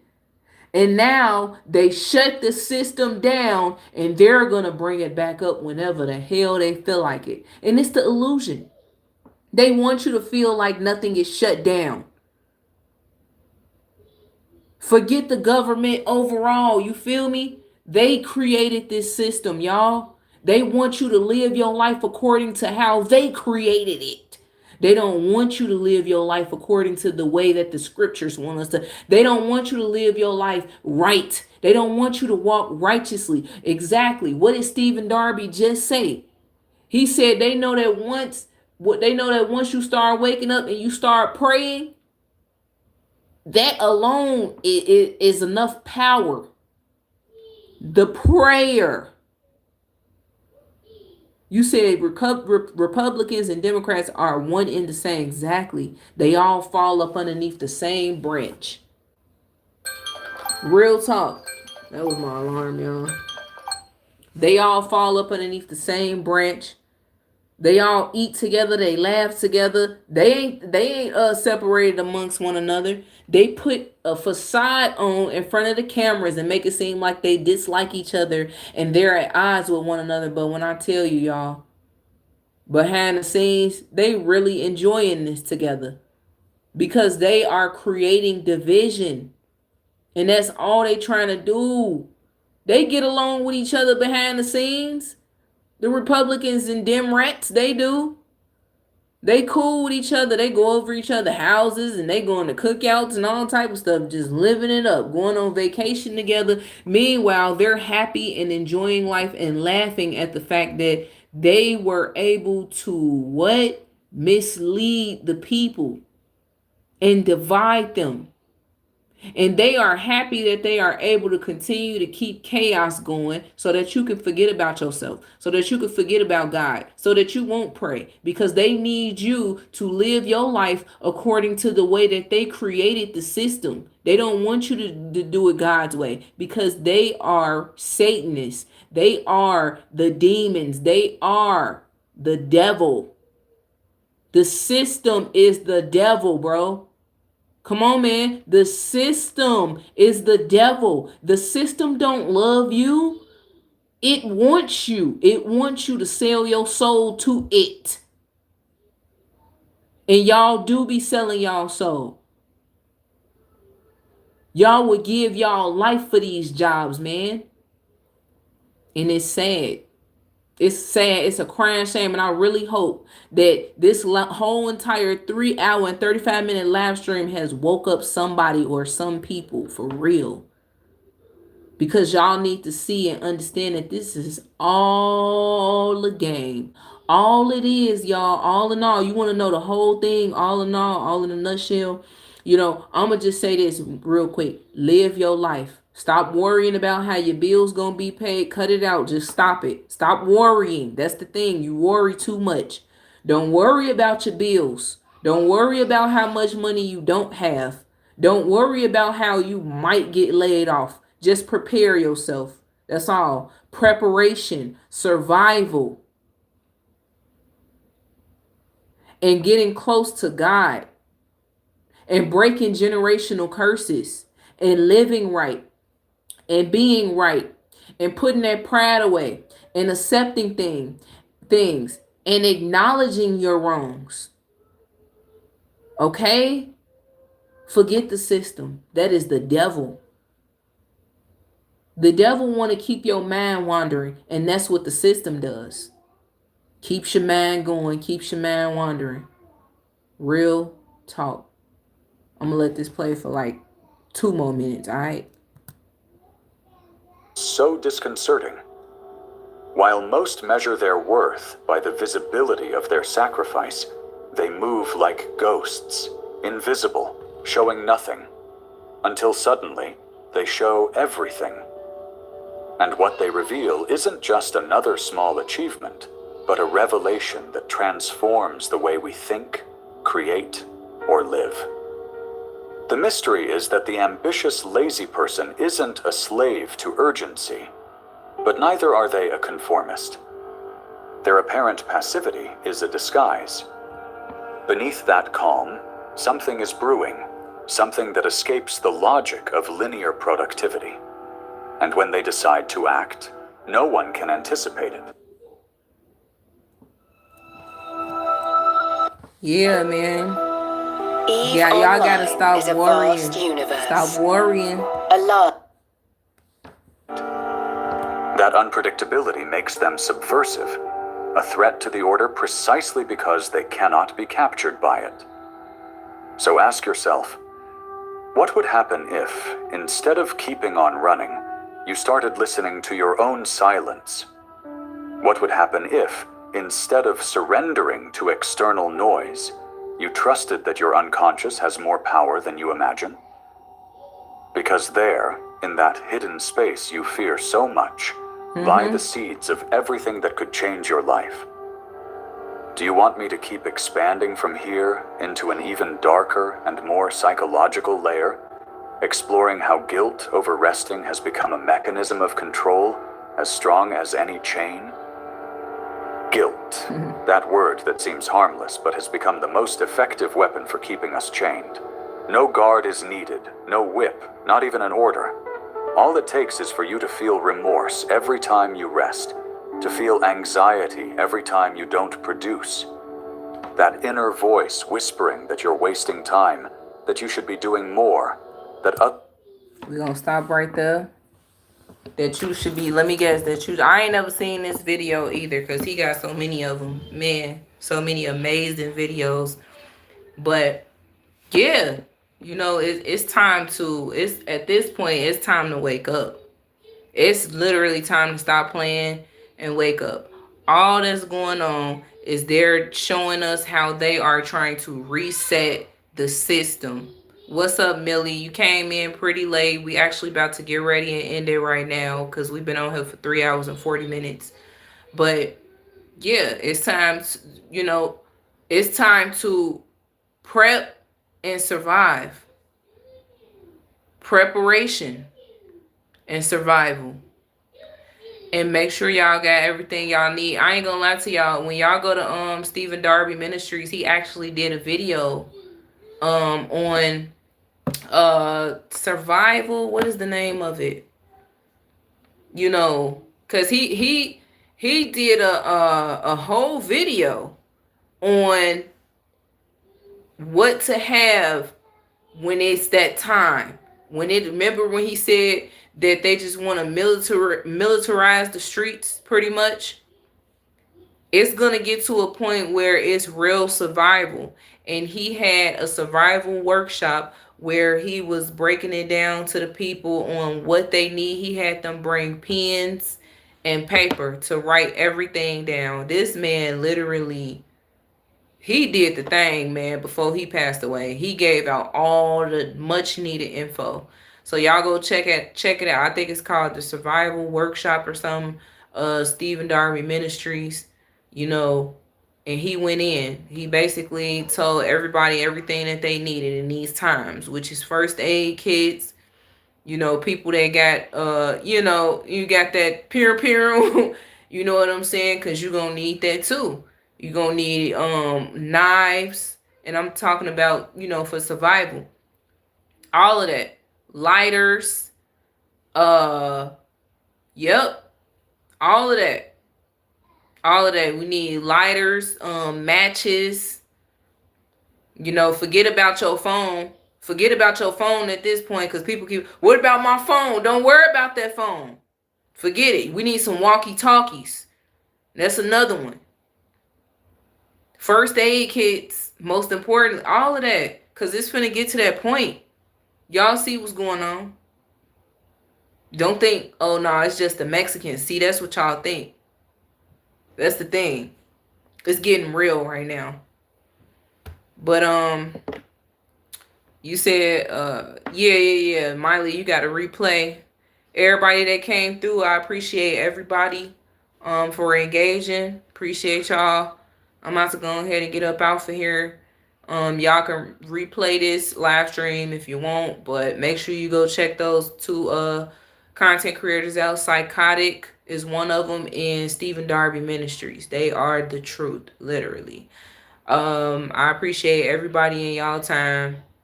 Really do. I appreciate the fact that I was able to help people out there as well. Yep.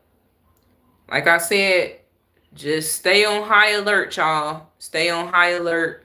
And also, I feel like it's time to start coming together and helping each other in these times, because November, they already named and they already sent out the notification, all the states that will be affected for this government shutdown. People will not be getting the assistance that they've been getting every month. So beware of that. To the people that are expecting to get their food stamps, don't be surprised if you don't get nothing in the month of November. Just please, whatever you do, whatever you have in your cabinets right now, work with what you got. Try to stretch what you have. Try to see if you can get more support from people or whatnot. That's just my suggestion.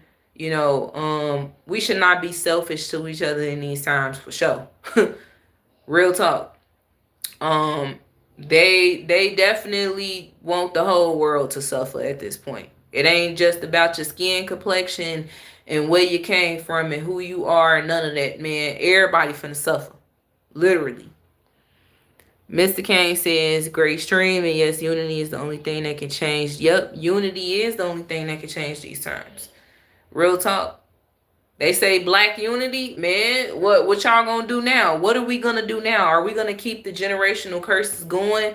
Are we gonna keep the division going? Or are we gonna unite and help each other? Which one? So, anyway, God bless everybody.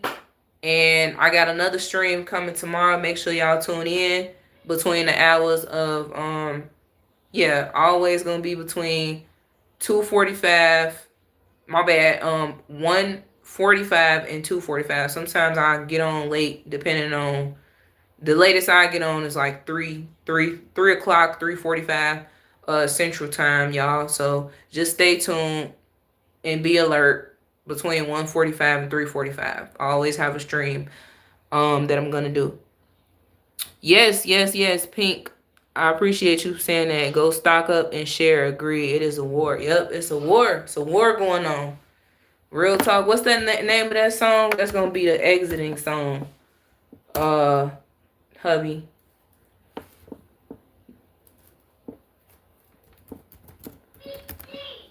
Yeah. So I'm trying to start something new with the intros.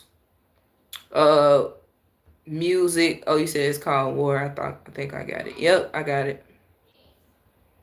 So we're gonna do this little exit. We ain't gonna play the whole doggone song either though. Yep, y'all. It's time to stock up. Y'all know all them times they were saying stock up. I ain't gonna lie to you. Look. It's a war going on. It's a war going on. Come on. Yeah, it's a war going on. God told me this movie you write itself. Spread love, be wise, and let foolery fight itself. Cause it's a war going on outside. On the corner, it's a war. On your TV screen every morning, not the war. With the bombs and the helicopter swarming, but the war for your soul. That's what everyone's ignoring. It's a war going on. It's a war going on. Yeah, it's a war going on. He said what? Talking to the homie the other day, man. Yep.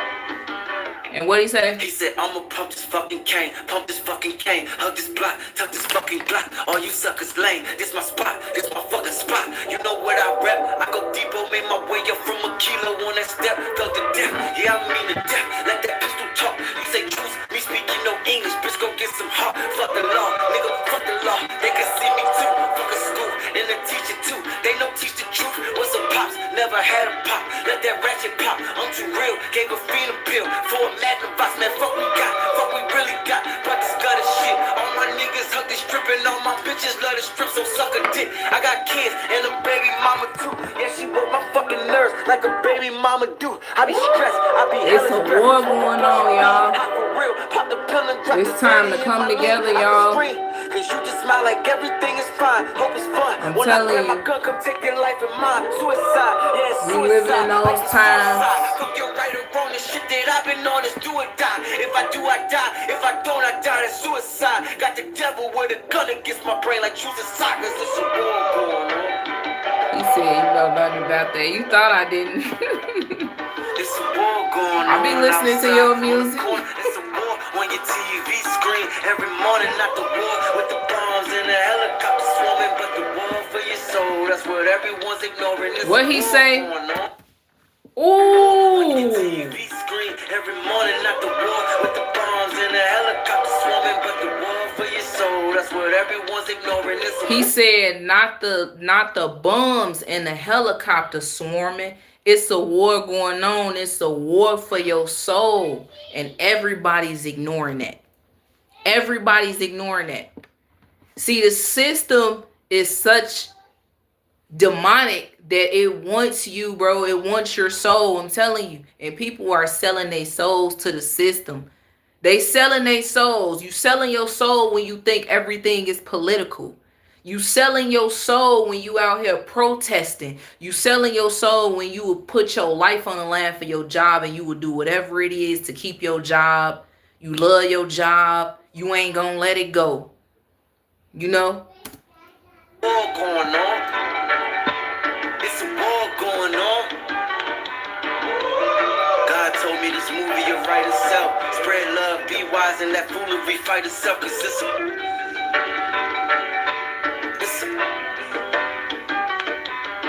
a war going on. Look. Yeah. I love the hood with my whole heart. It wholeheartedly been a part of me in my own thought process. So I digest through my own art that I'm blessed. Though I've digressed due to slow starts. But who else could bring the hood out and tell them when they let God in, it brings the good out. All right, y'all. Stay tuned for more content. We up out of here. If y'all want to listen to this artist yourself, his name is King Los. He's a great artist. My husband introduced me to him. He's a conscious artist. He raps about the world. And he's very smart, very intelligent about what's going on in the world. He made this music 10 years ago. This song 10 years ago. King Los, War, we out.